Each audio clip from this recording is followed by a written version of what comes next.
ಸಂಸಾರಿ ಜೀವಿಗಳಿಗೆ ಪ್ರತಿ ಜೀವಿಗಳಿಗೂ ಸಹ ತಮ್ಮದೇ ಆದಂಥ ಸಮಯ ಗತಿ ವ್ಯಯವಾಗ್ತಾ ಬರ್ತಾ ಇದೆ. ಸಮಯ ಕಳೆದು ಹೋಗ್ತಾ ಇದೆ ಅನಂತ ಕಾಲದಿಂದ. ಈ ಪ್ರಕಾರ ಕಳೆಯುವಂತ ಸಂಸಾರಿ ಜೀವವು ಭಕ್ತಿಯನ್ನ ಮಾಡದೆ ಭಗವಂತನಾಗುವುದಕ್ಕೆ ಸಾಧ್ಯವಿಲ್ಲ. ಭಕ್ತನಾಗದೆ ಯಾರು ಭಗವಂತನಾಗನು ಎನ್ನುವಂತೆ ಈಗಾಗಲೇ ಆಚಾರ್ಯ ವಂದನ, ಆಚಾರ್ಯ ಭಕ್ತಿ, ಅದರಲ್ಲಿ ಸಿದ್ಧ ಭಕ್ತಿ, ಶುದ್ಧ ಭಕ್ತಿ, ಆಚಾರ್ಯ ಭಕ್ತಿಯ ಸಮಾಧಿ ಭಕ್ತಿ ಆದಿ ಅಂತ್ಯ ಸಮಯದಲ್ಲಿ ಭಕ್ತಿಯನ್ನ ಮಾಡಿ ಸ್ತುತಿ ಮಾಡಿ ಆಮೇಲೆ ಅಂತ್ಯವಾಗಿ ಕಾಮನ ಭಾವನೆ. ಈ ಭಕ್ತಿಯನ್ನ ಮಾಡಿರುವುದರ ಯಾವ ಭಾವನೆಯೊಂದಿಗೆ ಯಾವರ ಅಪೇಕ್ಷೆಯಿಂದ ಭಕ್ತನಾದವನು ಮಾಡುತ್ತಾರೆ. ಯಾಕೆ ಮಾಡ್ತಾನೆ? ದುಃಖಕ್ಕೂ ಕಮ್ಮಕ್ಕೂ ಭೋಗಿಲಾವು ಸುಯೀವಮನ ಸಮಾಯಿ ಮರಣ ಜಿರಗುಣ ಸಂಪತ್ತಿ ಮೋಕ್ಷ. ದುಃಖದ ಕ್ಷಯವಾಗಲಿ, ದುಃಖಕ್ಕೂ ಕರ್ಮದ ಕ್ಷಯವಾಗಲಿ, ದುಃಖಕ್ಕೂ ಕಮ್ಮಕ್ಕೂ ಭೋಗಿ ಅಂದ್ರೆ ಬೋಧಿಯ ಪ್ರಾಪ್ತಿಯಾಗಲಿ, ಸಮಾಧಿ ಮರಣ ಸಮಾಧಿಯ ಏನಾಗಲಿ ಪ್ರಾಪ್ತಿಯಾಗಲಿ. ಆಮೇಲೆ ಏನು ಭಾವನೆ ಮಾಡ್ತಾರೆ? ಜಿನಗುಣ ಸಂಪತ್ತಿ ಪ್ರಾಪ್ತವಾಗಲಿ, ಜಿನಗುಣ ಸಂಪತ್ತಿ ಪ್ರಾಪ್ತವಾಗಲಿ. ಹೇ ಪ್ರಭು, ದರ್ಶನ ಪಾಠದಲ್ಲಿ ಆಚಾರ್ಯರು ಒಂದು ಕಡೆಗೆ ವರ್ಣನೆಯನ್ನು ಮಾಡ್ತಾರೆ. ಹೇ ಪ್ರಭು, ನಾನು ದರಿದ್ರನಾದ್ರೂ ಅಡ್ಡಿಲ್ಲ, ನಾನು ರೋಗಿಯಾದ್ರೂ ಅಡ್ಡಿಲ್ಲ ಪ್ರಭು, ಆದ್ರೆ ಏನ್ ಪ್ರಾಪ್ತವಾಗಲಿ? ಜಿನಧರ್ಮ ಪ್ರಾಪ್ತವಾಗಲಿ, ಜಿನೇಂದ್ರ ಭಗವಂತರು ಪ್ರಾಪ್ತವಾಗಲಿ, ಜಿನ ಗುರುಗಳು ಪ್ರಾಪ್ತವಾಗಲಿ. ಏನ್ ಹೇಳಿದ್ರು? ಹಾಗೆ ಏನಂತ ವರ್ಣನೆಯನ್ನು ಮಾಡಿದರು? ಸಚಿತೋಪಿ, ಹಾಗೆ ಜಿನಧರ್ಮ ವಿನಿರ್ಮುಕ್ತಂ ಮಾವು ಚಕ್ರತೋಪಿ ಸಚಿತೋಪಿ ದರಿದ್ರೋಪಿ ಜಿನಧರ್ಮ ಮಸತಿ. ಅಂದ್ರೆ ಜಿನಧರ್ಮ ರಹಿತವಾದ, ಜಿನಧರ್ಮ ಇಲ್ಲದಿರುವಂತ, ಹಾಗೆ ಚಕ್ರವರ್ತಿ ಪದ ಪ್ರಾಪ್ತವಾದರೂ ಸಹ ವಿಮುಕ್ತವಾದ, ಜಿನಧರ್ಮ ವಿಮುಕ್ತವಾದ ಚಕ್ರವರ್ತಿ ಪದ ಪ್ರಾಪ್ತವಾದರೂ ಬೇಡ, ಇಂದ್ರ ಪದ ಪ್ರಾಪ್ತವಾದರೂ ಬೇಡ, ಅಹಮೇಂದ್ರ ಪದ ಯಾವ ಪದನೂ ಬೇಡ, ಯಾವ ರಾಜಪದನೂ ಬೇಡ, ಯಾವ ಸಂಪತ್ತು ಬೇಡ ಪ್ರಭು.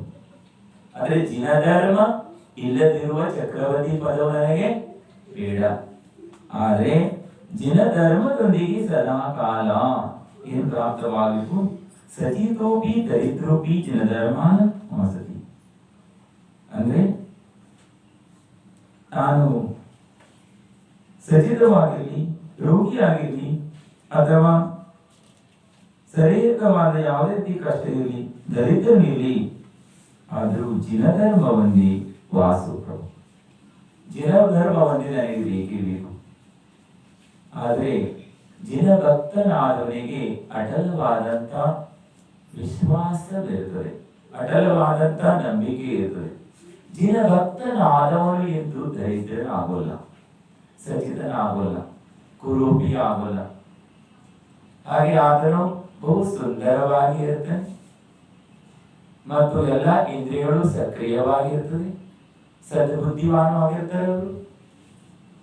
ಅಷ್ಟೇ ಅಲ್ಲ, ಸಂಪತ್ತುವಾಗಿರ್ತಾರೆ. ಎಲ್ಲಿ ಜಿನಧರ್ಮರಾದಂಥವರು ಜೀವ ಎಲ್ಲಿ ಹೋಗಿ ಜನ್ಮವನ್ನು ಪಡೆದುಕೊಳ್ತಾರೆ, ಅಲ್ಲಿ ಎಲ್ಲಾ ಪ್ರಕಾರದ ಪಂಚೇಂದ್ರಿಯ ವಿಷಯ ಸಂಬಂಧಿಯಾದಂತ ಎಲ್ಲಾ ಖಜಾನವನ್ನ ಆ ಜೀವ ತೆಗೆದುಕೊಂಡು ಬರ್ತಾರೆ.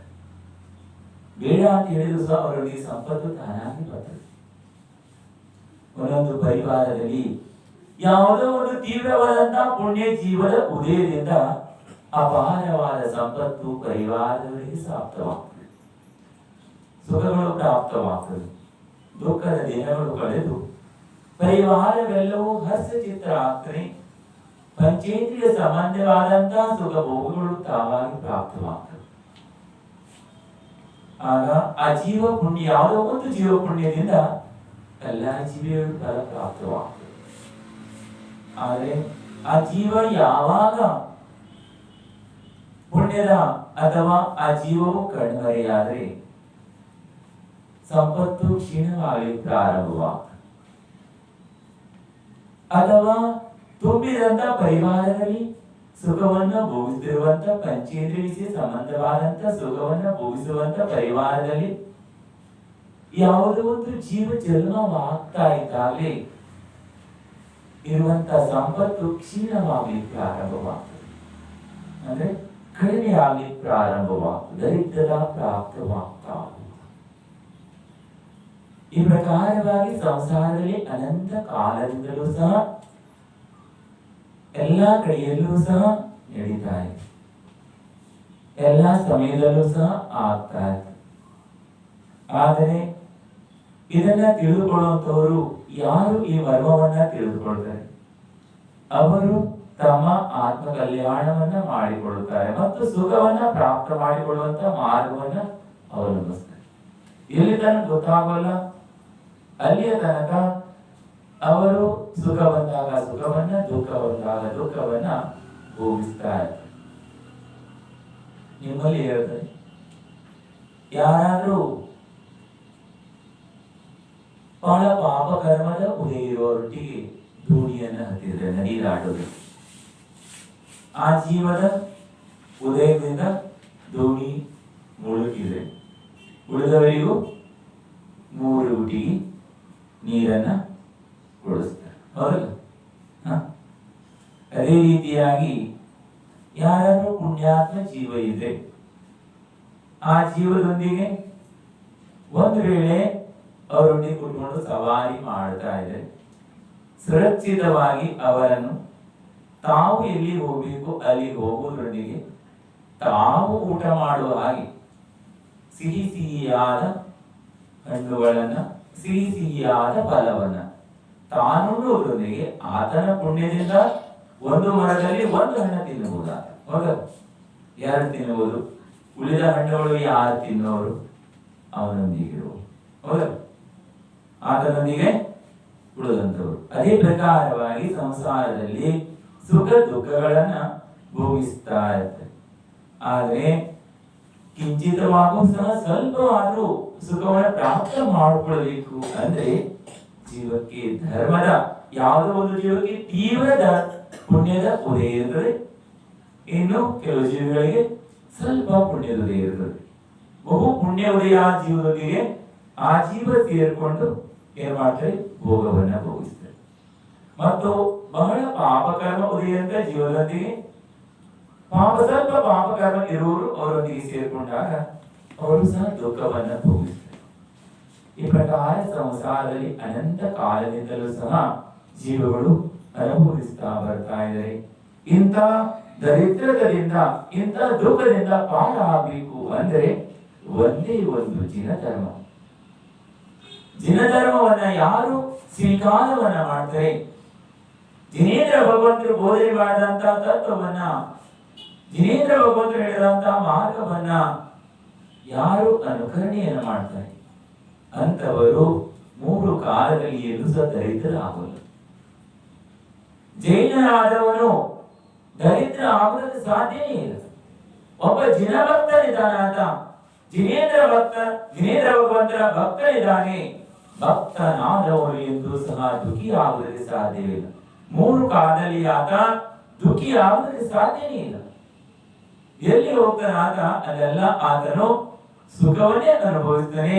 ದುಃಖವನ್ನ ಕೊಡುವುದಕ್ಕಾಗಿ ಆತನಿಗೆ ಬಂದು ಒದಗಿದಂತಹ ಕರ್ಮದ ಉದಯವೂ ಸಹ ಸುಖರೂಪವಾಗಿ ಪರಿವರ್ತನೆಯಾಗ್ತದೆ. ಅಂದ್ರೆ ಆತನ ಜಿನಭಕ್ತಿಯಿಂದ, ಜಿನೇಂದ್ರ ಭಗವಂತರ ಭಕ್ತಿಯ ಪ್ರಭಾವದಿಂದ ಬಂದವರು. ಜಿನೇಂದ್ರ ಭಕ್ತರಾದಂತವರು ಯಾರು ಜೈನರಿದ್ದಾರೆ, ಜೈನರೆಂದು ಯಾರಿಗೆ ಹೇಳ್ತಾರೆ? ಜಿನಭಕ್ತರಾದವರಿಗೆ ಜೈನರು ಅಂತ ಹೇಳ್ತಾರೆ. ಜಿನೇಂದ್ರ ಧರ್ಮದ ಪಕ್ಷವನ್ನ ವಹಿಸಿದಂತವರು, ಆ ಪಕ್ಷದಲ್ಲಿ ಪೂರ್ಣವಾಗಿ ಸಮರ್ಪಣರಾಗಿರುವಂತವರು. ಸಮರ್ಪಣದಲ್ಲಿ ಷರತ್ತಿಲ್ಲ. ಒಮ್ಮೆ ಸಮರ್ಪಣವಾದ್ರೆ, ಒಂದು ಪಕ್ಷದಲ್ಲಿ ನೀವು ಸಮರ್ಪಣರಾದ್ರೆ ಆ ಪಕ್ಷದ ಸಿದ್ಧಾಂತಕ್ಕೆ, ಆ ಪಕ್ಷದ ಬದ್ಧತೆಗಳಿಗೆ ಬದ್ಧರಾಗಿರ್ತೀವಿ. ಅದರಲ್ಲಿ ಏನು ಕಂಡೀಷನ್ ಇರಂಗಿಲ್ಲ. ಇಲ್ಲ, ನಾ ಈ ಪಕ್ಷದಲ್ಲಿ ಇರುವುದಾದ್ರೆ ನಾ ಹೀಗೆ ಇರ್ಬೇಕು, ನಾನು ಇಲ್ಲ, ಆ ಪಕ್ಷದ ಕಂಡೀಷನ್ ಪ್ರಕಾರ ಇರ್ಬೇಕಾಗ್ತದೆ. ಅದೇ ರೀತಿ ಜಿನೇಂದ್ರ ಧರ್ಮದ ಪಕ್ಷವನ್ನ ಯಾರು ವಹಿಸಿರ್ತಾರೆ ಅವರು 3 ಕಾಲದಲ್ಲಿ ದುಃಖಿ ಆಗುವುದಕ್ಕೆ ಸಾಧ್ಯ ಇಲ್ಲ, ದರಿದ್ರ ಆಗುವುದಕ್ಕೆ ಸಾಧ್ಯ ಇಲ್ಲ, ಅವರು ಹೀನಗುಲದಲ್ಲಿ ಜನ್ಮವನ್ನು ಪಡೆಯಲಿಕ್ಕೆ ಸಾಧ್ಯ ಇಲ್ಲ, ನರಕದಲ್ಲಿ ಹೋಗ್ಲಿಕ್ಕೆ ಸಾಧ್ಯ ಇಲ್ಲ, ಮತ್ತು ತಿರ್ಯಂಚಾದಿ ಗತಿಯಲ್ಲಿ ಹೋಗಿ ಜನ್ಮವನ್ನು ಪಡೆಯೋಲ್ಲ. ಧರ್ಮಾತ್ಮ ಯಾವಾಗಲೂ ಸಹ ಅವರು ತಿರ್ಯಂಚ ಗತಿಗೆ ಹೋಗೋಲ್ಲ, ನರಕಗತಿಗೆ ಹೋಗೋಲ್ಲ, ನಿಗೋದಕ್ಕೆ ಹೋಗೋಲ್ಲ. ಅವರು ಮನುಷ್ಯಗತಿಯಲ್ಲೇ ಜನ್ಮವನ್ನು ಪಡೆಯುತ್ತಾರೆ. ಮನುಷ್ಯಗತಿಯಲ್ಲಿ ಜನ್ಮ ಪಡೆದರೆ ಉತ್ತಮವಾದ ಕುಲದಲ್ಲಿ ಜನ್ಮವನ್ನು ಪಡೆದುಕೊಳ್ತಾರೆ. ಸತ್ಸಂಗ ಪ್ರಾಪ್ತವಾಗ್ತದೆ, ಸದ್ಬುದ್ಧಿ ಪ್ರಾಪ್ತವಾಗ್ತದೆ, ಸಣ್ಣ ಮಾರ್ಗವನ್ನೇ ಹಿಡಿತಾರೆ, ದುರ್ಮಾರ್ಗದಲ್ಲಿ ಹೋಗಲ್ಲ.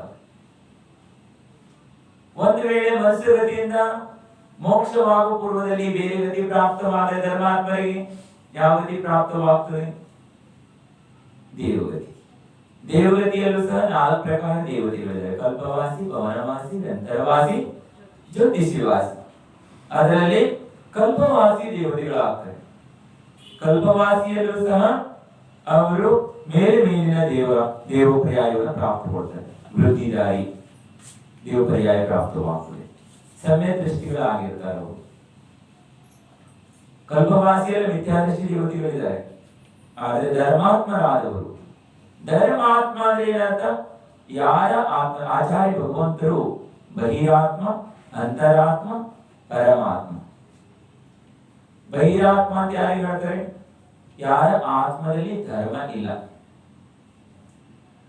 ಅವರು ನಿಜವಾದಂತ ಜಿನೇಂದ್ರ ಭಗವಂತರು ಬೋಧನೆ ಮಾಡಿದಂತ ತತ್ವವನ್ನ ಶ್ರದ್ಧೆಯಿಂದ ಮಾಡೋಲ್ಲ ಎಂತವರು ಬಹಿರಾತ್ಮರಿದ್ದಾರೆ.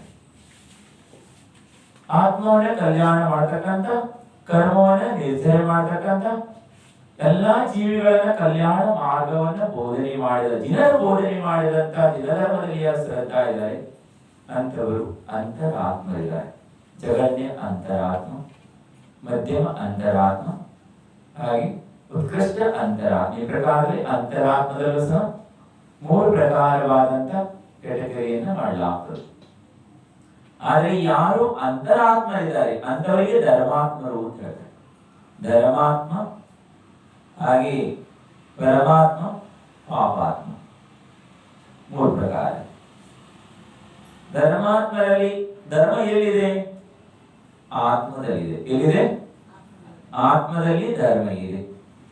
ಆತ್ಮದೊಂದಿಗೆ ಧರ್ಮ ಏನಾಗಿ ಸೇರಿಕೊಂಡಿದೆ. ಪ್ರತಿಯೊಂದು ಆತ್ಮದಲ್ಲಿ ಎರಡರೊಳಗೂ ಒಂದಿರ್ಲಿಕ್ಕೆ ಸಾಧ್ಯ. ಒಂದು ಧರ್ಮ, ಇಲ್ಲ ಅಧರ್ಮ. ಯಾವುದೇ ಆತ್ಮ 2 ಹೊರತುಪಡಿಸಿ 3ನೇದನ್ನ ಅವಲಂಬಿಸುವುದಕ್ಕೆ ಆಗೋಲ್ಲ. ಒಂದು ಧರ್ಮ ಇರಬೇಕು ಅಥವಾ ಅಧರ್ಮ ಇರಬೇಕು. ಧರ್ಮ ಇದ್ದಂತ ಆತ್ಮಕ್ಕೆ ಧರ್ಮಾತ್ಮರು ಅಂತ ಹೇಳ್ತಾರೆ. ಅಂತವರು ಎಲ್ಲಿ ಅವರು ಜನ್ಮವನ್ನ ಪಡೆದುಕೊಳ್ತಾರೆ ಈ ಧರ್ಮಾತ್ಮ ಅಂತ ಹೇಳ್ತಾರೆ. ಈ ಪುಣ್ಯಾತ್ಮ ಇದ್ದಾನೆ. ಪುಣ್ಯಾತ್ಮ ಅಂದ್ರೆ ಏನರ್ಥ? ಧರ್ಮಾತ್ಮರು ಅಂತ. ಪುಣ್ಯಾತ್ಮರು ಯಾರಿಗೆ ಹೇಳ್ತಾರೆ? ಧರ್ಮಾತ್ಮರಿಗೆ ಪುಣ್ಯಾತ್ಮರು ಅಂತ ಹೇಳ್ತಾರೆ. ಅವರಿಗೆ ಅಂತರಾತ್ಮರು ಅಂತ ಹೇಳ್ತಾರೆ. ಅಂತವರು ಎಲ್ಲಿ ಜನ್ಮ ಪಡೆದುಕೊಳ್ತಾರೆ ಅವರು ಸದಾಕಾಲ ಸುಖಿಯಾಗಿರ್ತಾರೆ. ದುಃಖ ಆಗೋಲ್ಲ. ಸುಖದ ಮೂಲ ಯಾವುದು? ಧರ್ಮ. ಸುಖ ಪ್ರಾಪ್ತ ಮಾಡ್ಕೊಳ್ಬೇಕಾದ್ರೆ ಧರ್ಮವನ್ನ ಮಾಡಬೇಕು. ಧರ್ಮವನ್ನ ಮಾಡುವುದರಿಂದ ಜೀವಿಗಳಿಗೆ ಸುಖ ಪ್ರಾಪ್ತವಾಗ್ತದೆ.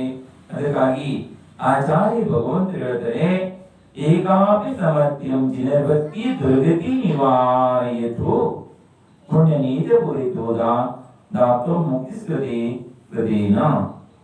ಅಂದ್ರೆ ಏಕಾಪಿ ಸಮರ್ಥ್ಯಂ ಅಂದ್ರೆ ಒಂದೇ ಇರುವಂತದ್ದು. ಏಕಾಪಿ ಸಮರ್ಥ್ಯಾನಿ ಭಕ್ತಿ ದುರ್ಗತಿ ನಿವಾರಯಿತು. ಒಂದೇ ಒಂದು ದುರ್ಗತಿಯಿಂದ ಜೀವಿಯನ್ನ ಉಳಿಸುವಂಥದ್ದು ಯಾವುದು? ಧರ್ಮ.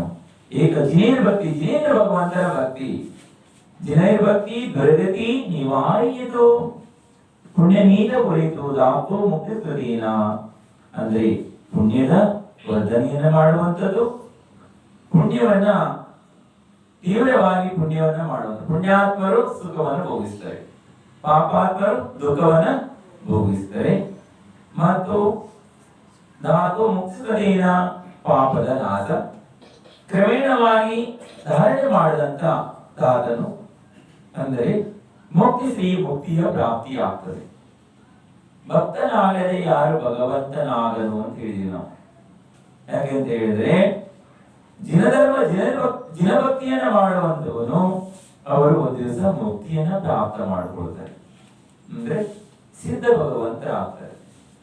ಸಿದ್ಧರ ಆಗ್ಬೇಕು ಅಂದ್ರೆ ಮೊದಲೇನು ಮಾಡಬೇಕು? ಭಕ್ತಿಯನ್ನ ಮಾಡಬೇಕು. ಭಕ್ತಿ ಮಾಡದೆ ಯಾರೂ ಸಹ ಸಿದ್ಧತ್ವನ ಪ್ರಾಪ್ತ ಮಾಡ್ಕೊಳ್ಳಿಕ್ ಆಗೋಲ್ಲ.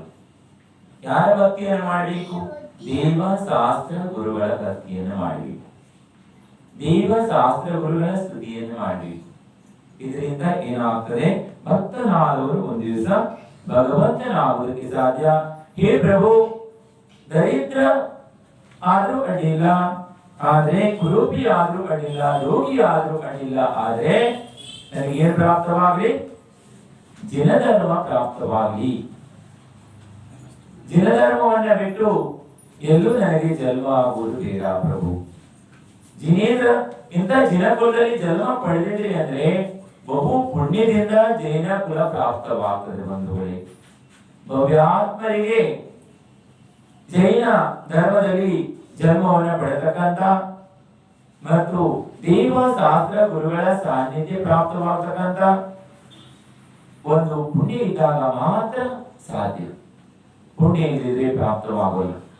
ಬಹು ಪುಣ್ಯದಿಂದ ಎಷ್ಟು ತೀವ್ರ ಪುಣ್ಯ ಇದೆ ಅಂತ ಹೇಳಿದ್ರೆ ಆ ಪುಣ್ಯದ ವರ್ಣನೆ ಮಾಡ್ಲಿಕ್ಕೆ ಆಗೋಲ್ಲ. ಅಷ್ಟು ಪುಣ್ಯದಿಂದ ಜೈನ ಕುಲ ಪ್ರಾಪ್ತವಾಗಿದೆ. ಇಂಥ ಜೈನ ಕುಲದಲ್ಲಿ ಜನ್ಮವನ್ನು ಪಡೆದು ನಾನು ಜಿನಧರ್ಮವನ್ನ ತ್ಯಾಗ ಮಾಡಿದೆ, ಜಿನಧರ್ಮವನ್ನು ನಾನು ಅನುಕರಣೆ ಮಾಡದಿದ್ರೆ ಮುಂದೆ ನನಗೆ ಜೈನ ಕುಲ ಪ್ರಾಪ್ತವಾಗಬಹುದೇ? ಆಗ್ಲಿಕ್ಕೆ ಸಾಧ್ಯನಾ? ಸಾಧ್ಯವಾಗಲ್ಲ ಬಂಧುಗಳೇ. ಅದಕ್ಕೆ ಅನಂತ ಕಾಲಗಳು ಕಳೀತಾ ಇದ್ದಾವೆ.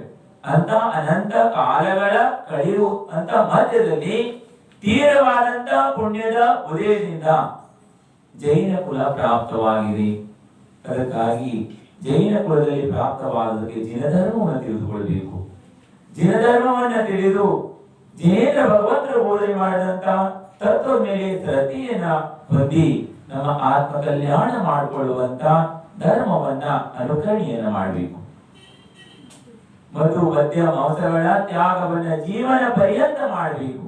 ಸ್ವೀಕಾರ ಮಾಡಬಾರದು. ಪ್ರಾಣ ಹೋದ್ರೂ ಸಹ ಮಧು ಮದ್ಯ ಮಾಂಸವನ್ನ ಸೇವನೆ ಮಾಡಬಾರದು. ಮಧು ಮದ್ಯ ಮಾಂಸವನ್ನ ಸೇವನೆ ಮಾಡುವವರು ಜಿನೇಂದ್ರ ಭಗವಂತನ ಪಕ್ಷದಲ್ಲಿ ಇರಬೇಕಾಗಲ್ಲ. ನಮ್ಮ ಪಕ್ಷದಲ್ಲಿ ಉಳ್ಕೋಬೇಕು. ಉಚ್ಚಾಟನ ಆಗ್ತದೆ. ಏನಾಗ್ತದೆ? ಯಾರು ಉಚ್ಚಾಟನೆ ಮಾಡಬೇಕಾಗಿಲ್ಲ. ಇಲ್ಲಿ ಉಚ್ಚಾಟನ ಆಗೋದು ಈ ಪಕ್ಷದಲ್ಲಿ ಸೇರ್ಕೊಳ್ಳೋರು ಎಲ್ಲ ನಮ್ಮ ಕೇಳಿ ಏನಿದ್ರೆ ಯಾರು ಉಚ್ಚಾಟಿಸೋರಿಲ್ಲ ಮತ್ತು ಸೇರಿಸೋರು ಇಲ್ಲ. ಸೇರಿಸೋರು ಕರ್ಮನಿ, ಉಚ್ಚಾಟನೆ ಮಾಡುವವರು ಕರ್ಮನಿ ಇದೆ. ನಾವು ಸತ್ಕರ್ಮವನ್ನ ಮಾಡಿದ್ರೆ ಏನಾಗ್ತದೆ? ಸತ್ಸಂಗದಲ್ಲಿ ಭಕ್ತಿ ಆಗ್ತದೆ.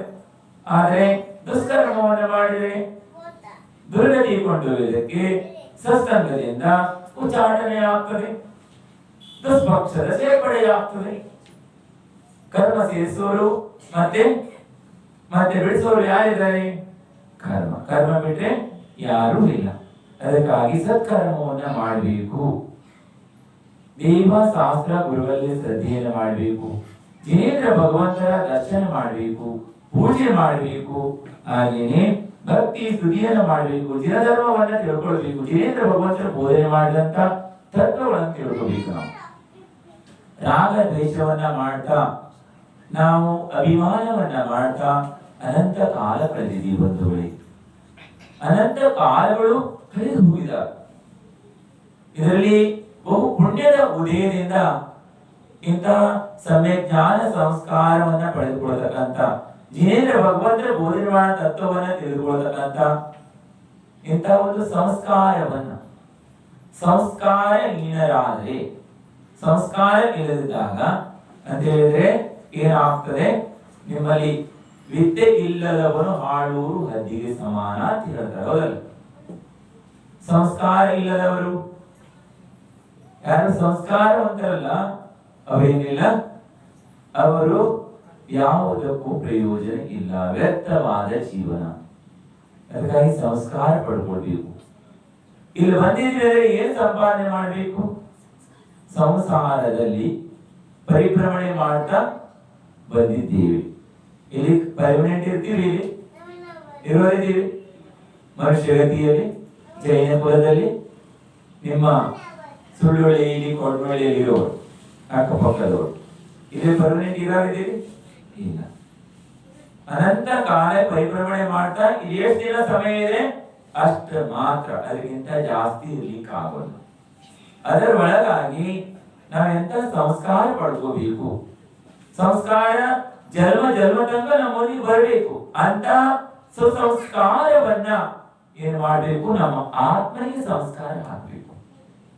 ಆವಾಗ ಜನ್ಮ ಜನ್ಮದಲ್ಲಿಯೂ ಸಹ ನಮ್ಮೊಂದಿಗೆ ಸದಾ ಕಾಲ ನಾವು ಕೊಟ್ಟಂತಹ ಸುಸಂಸ್ಕಾರ ಆತ್ಮನಿಗೆ ಪ್ರತಿ ಭವಭವದಲ್ಲಿ ಜಾಗೃತಿಯನ್ನ ಮಾಡ್ತಾ ಇರ್ತದೆ. ತಪ್ಪಿದಾಗ ನಾವು ದುರ್ಮಾರ್ಗದಲ್ಲಿ ಹೋಗುವಾಗ ನಮ್ಮನ್ನ ಎಚ್ಚರ ಮಾಡುವಂಥದ್ದು ಪೂರ್ವದಲ್ಲಿ ನಾವು ಕೊಟ್ಟಂತ ಸಂಸ್ಕಾರ ಪ್ರಭಾವ. ಅದಕ್ಕಾಗಿ ಇಲ್ಲಿ ಏನ್ ಹೇಳ್ತಾರೆ ಅಂತ ಹೇಳಿದ್ರೆ, ಲೌಕಿಕದಲ್ಲಿ ಸಣ್ಣ ಮಕ್ಕಳಿಗೆ ಸಂಸ್ಕಾರ ಕೊಡಬೇಕು.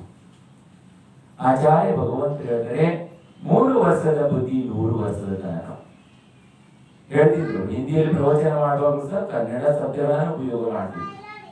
ಅಂದ್ರೆ 3 ವರ್ಷದಲ್ಲಿ ಕಲಿತಂತ 100 ವರ್ಷ ತನಕ ಸ್ಥಾಯಿ ಆಗಿರ್ತದೆ. ಅದಕ್ಕಾಗಿಯೇ ಸುಸಂಸ್ಕಾರವನ್ನು ಕೊಡಬೇಕು. ನಿಮ್ಮ ಸಂತಾನವನ್ನ ಸನ್ಮಾರ್ಗದಲ್ಲಿ, ಹಾಗೆ ವ್ಯವಹಾರದಲ್ಲಿ, ನಿಶ್ಚಯದಲ್ಲಿ, ಸಂಸಾರಿಕ ಕ್ರಿಯೆಗಳಲ್ಲಿ, ಮೋಕ್ಷ ಮಾರ್ಗದಲ್ಲಿ ಸಂತಾನವು ಸುರಕ್ಷಿತವಾಗಿರಬೇಕು, ಸುಸಂಸ್ಕೃತರಾಗಿರಬೇಕು ಅಂತ ಹೇಳಿದ್ರೆ ಪೈಲ ಸಂಸ್ಕಾರವಂತ ಅಂತ ತಾಯಿ ಜನ್ಮ ಪಡಿಬೇಕು. ಏನಾಗಬೇಕು? ಸಂಸ್ಕಾರವಂತ ತಾಯಿಯಿಂದ. ಒಂದು ತಾಯಿ ಕೊಡುವಂತ ಸಂಸ್ಕಾರವನ್ನ ಮತ್ತೆ ಯಾರು ಕೊಡ್ಲಿಕ್ಕೆ ಸಾಧ್ಯ? 2ನೇ ತಾಯಿ ಕೊಟ್ಟರೆ ಗುರುಗಳು ಕೊಡ್ತಾರೆ, ತಾಯಿ ನಂತರ ಸಂಸ್ಕಾರ ಕೊಡುವಂತ. ಆದ್ರೆ ತಾಯಿ ಅಂತ ಸಂಸ್ಕಾರವನ್ನು ಕೊಡ್ತಾರೆ. ಹಿಂದೆ ಅಂತ ತಾಯಿ ಅಂತ ಆಗಿದ್ರು. ಈಗೆಲ್ಲ ಸಂಸ್ಕಾರದ ಅಭಾವವಾಗಿರುವ ಕಾರಣದಿಂದ ಕೆಲವರೆಲ್ಲ ಮಗು ಹುಟ್ಟಿದ ತಕ್ಷಣ ಮಗ ಡಾಕ್ಟರ್ ಆಗಲಿ, ಇಂಜಿನಿಯರ್ ಆಗಲಿ, ಹೀಗೆಲ್ಲ ಆಸೆಗಳನ್ನು ಇಟ್ಟುಕೊಂಡಿರ್ತಾರೆ. ಆದ್ರೆ ಮಗ ತನ್ನ ಸಂತಾನ ಮುನಿಯಾಗಲಿ ಅಂತೇಳಿ ಯಾರು ಭಾವನೆ ಮಾಡಿದ್ರೆ, ಮುನಿಯಾಗಲಿ, ದೀಕ್ಷಾ ತಗೊಳ್ಳಿ, ಮೋಕ್ಷ ಮಾರ್ಗದಲ್ಲಿ ಹೋಗ್ಲಿ, ಯಾಕಿಲ್ಲ? ನಮಗ ಸಂಸ್ಕಾರ ಇಲ್ಲ. ಏನಿಲ್ಲ? ಸಂಸ್ಕಾರ ಇಲ್ಲ. ಒಂದು ಮನೆಯಲ್ಲಿ ಜಗಳ ನಡೆದಿತ್ತು. ಏನಾಗಿತ್ತು? ಜಗಳ ಆಗ್ತಿತ್ತು. ಯಾರಿಗೆ? ಪತಿ ಮತ್ತು ಪತ್ನಿ ಇಬ್ಬರಿಗೂ ಜೋರು ಜಗಳನೇ ಜಗಳ. ಇಷ್ಟು ಪ್ರಮಾಣ ಜಗಳ ಆಗ್ತದೆ. ಜಗಳ ಮಾಡ್ಕೊಂಡು ಇಬ್ರು ಹೊಡ್ಕೊಂಡು ವಿಚ್ಛೇದನ ಆಗಿ ಕೋರ್ಟಿಗೆ ಹೋಗ್ತಾರೆ. ಏನಾಗ್ತಾರೆ? ಕೋರ್ಟಿಗೆ ಹೋಗ್ತಾರ. ಕೋರ್ಟಲ್ಲಿ ಇಬ್ಬರಿಗೂ ವಕೀಲರು, ಪತ್ನಿಗೊಬ್ಬರು ವಕೀಲರು, ಪತಿಗೊಬ್ಬರು ವಕೀಲರು. ಹಾಗೆ ಬಹಳ ದಿನ ಏನಾಗ್ತದೆ, ಕೋರ್ಟಿಗೆ ಹೋದ ತಕ್ಷಣ ಅವರು ವಿಚಾರಣೆ ಕರೀತಾರೆ ಇಲ್ಲ. ಬಹಳ ದಿನ ಇಬ್ಬರನ್ನು ಕರೆದು ಮಾಡಿ ಕೇಳಿ ಮಾಡಿ ನಂತರ ಒಂದ್ ದಿವಸ ಇಬ್ಬರಿಗೂ ಜಡ್ಜಿಯನ್ನ ಮಾಡ್ತಾರ, ಚರ್ಚೆಯನ್ನ ಮಾಡ್ತಾರೆ, ಜಜ್ಮೆಂಟ್ ಕೊಡ್ತಾರೆ. ಹೌದಾ? ಹಾಗೇನೆ ಬಹಳ ದಿನ ನಡೀತದೆ ಕೋರ್ಟಲ್ಲಿ ಕೇಸ್. ನಂತರ ಲಾಸ್ಟಿಗೆ 2 ಜನ ಪರಿಶೀಲನೆಯನ್ನ ಮಾಡಿ ಜಡ್ಜು ಕೇಳ್ತಾರೆ. ಏನಂತ ಹೇಳಿದ್ರೆ, ಪತ್ನಿಯ ವಿಚಾರ ಯಾವುದರ ಸಂಬಂಧ ಕೇಸ್ ಮಾಡಿದಾಗಿ? ಕೇಸ್ ಯಾರು ಮಾಡಿದ್ಲು? ನನ್ನ ಮಗ ಡಾಕ್ಟರ್ ಆಗ್ಬೇಕಂತ. ಏನ್ ಕೇಸ್ ಕೊಟ್ಟಿಲ್ಲ ಹಾಗೆ? ಡಾಕ್ಟರ್ ಆಗ್ಬೇಕಂತ. ಹಾಗೇನೆ ಪತಿ ಯಾಕೆ ಕೇಸ್ ಕೊಟ್ಟಿಲ್ಲ? ನನ್ನ ಮಗ ವಕೀಲ ಆಗ್ಬೇಕಂತ. ಏನ್ ಹೇಳಿ? ವಕೀಲರು ಆಗ್ಬೇಕಂತ. ಇಬ್ಬರು ಕೇಸ್ ಹೇಳಿದ್ದು ಎಲ್ಲ ತೀರ್ಮಾನ ಆದ್ಮೇಲೆ ಲಾಸ್ಟಿಗೆ ಒಂದ್ ದಿವಸ ಇಬ್ಬರನ್ನು ಕರೆದು ಕೇಳ್ತಾರೆ. ಆಗ ಅವರು ನೀವು ಡಾಕ್ಟರ್ ಆಗ್ಬೇಕಾನೆ, ನೀವು ವಕೀಲ ಆಗ್ಬೇಕಾನೆ, ನಿಮ್ಗೆ ಯಾಕೆ ಡಾಕ್ಟರ್ ಆಗ್ಬೇಕು ಕೇಳ್ತಾರ. ಕ್ವಶನ್ ಮಾಡ್ತಾರ. ಇಲ್ಲ, ನಮ್ಮ ತಾಯಿ ಅನಾರೋಗ್ಯದಿದ್ದಾರೆ, ಹಾಗೆ ಅವ್ರು ಚಿಕಿತ್ಸೆ ಮಾಡಕ್ ಬೇಕು, ಅದಕ್ಕಾಗಿ ನನ್ನ ಮಗ ಡಾಕ್ಟರ್ ಆಗ್ಬೇಕು. ಹಾಗೆ ನೀವು ವಕೀಲ ಯಾಕೆ ಆಗ್ಬೇಕು ಅಂದ್ರೆ ಬಹಳಷ್ಟು ಜಮೀನಿದೆ ನಮ್ದು, ಕೇಸು ಕೋರ್ಟಿಗೆ ಬಹಳ ನಡೀತಿದಾವ. ಮಗನೇ ವಕೀಲರಾದ್ರೆ ಸಮಸ್ಯೆ ಎಲ್ಲ ಸಮಾಧಾನ ಆಗ್ತದೆ. ಆಯ್ತು, ಈಗ ಏನ್ ಮಾಡೋಣ? ಮಗನೇ ಕೇಳೋಣ. ಮಗನೇ ಕೇಳೋನು ವಕೀಲ ಆಗ್ಬೇಕಂತ ಇಷ್ಟಪಡ್ತಾನೋ ಡಾಕ್ಟರ್ ಆಗ್ಬೇಕಂತ ವಿಚಾರ ಮಾಡ್ತಾನೋ? ಕರೀರಿ ಮಗನ, ಆತ ವಿಚಾರ ಮಾಡೋವಂತೆ. ಅದ್ರ ಮಗ ಹುಟ್ಲೇ ಇಲ್ಲ. ಏನ್ ಮಾಡಿಲ್ಲ? ಏನು ಮಗ ಹುಟ್ಲಿಲ್ಲ. ಹುಟ್ಟದ್ರೊಳಗಾಗಿ ಫಸ್ಟ್ ದಿನನೇ ಜಗಳ ಆಯ್ತು. ಮದುವೆ ಮಾಡ್ಕೊಂಡು 15 ದಿವಸ ಬಂದಾಗ ಏನ್ ಮಾಡಿದ್ರು? ಯಾಕಂದ್ರ ಮದುವೆ ಆಗೋ ಪೂರ್ವದಲ್ಲಿ ಎಲ್ಲ ಮುಗಿಸೇ ಬಿಡ್ತಾರೆ ಫೋನಾಗ. ಮದುವೆ ಆಗೋ ಪೂರ್ವದಲ್ಲಿ ಏನ್ ಮಾಡ್ತಾರೆ? ಕೂಡ ಮುಗಿದಿರ್ತಿ.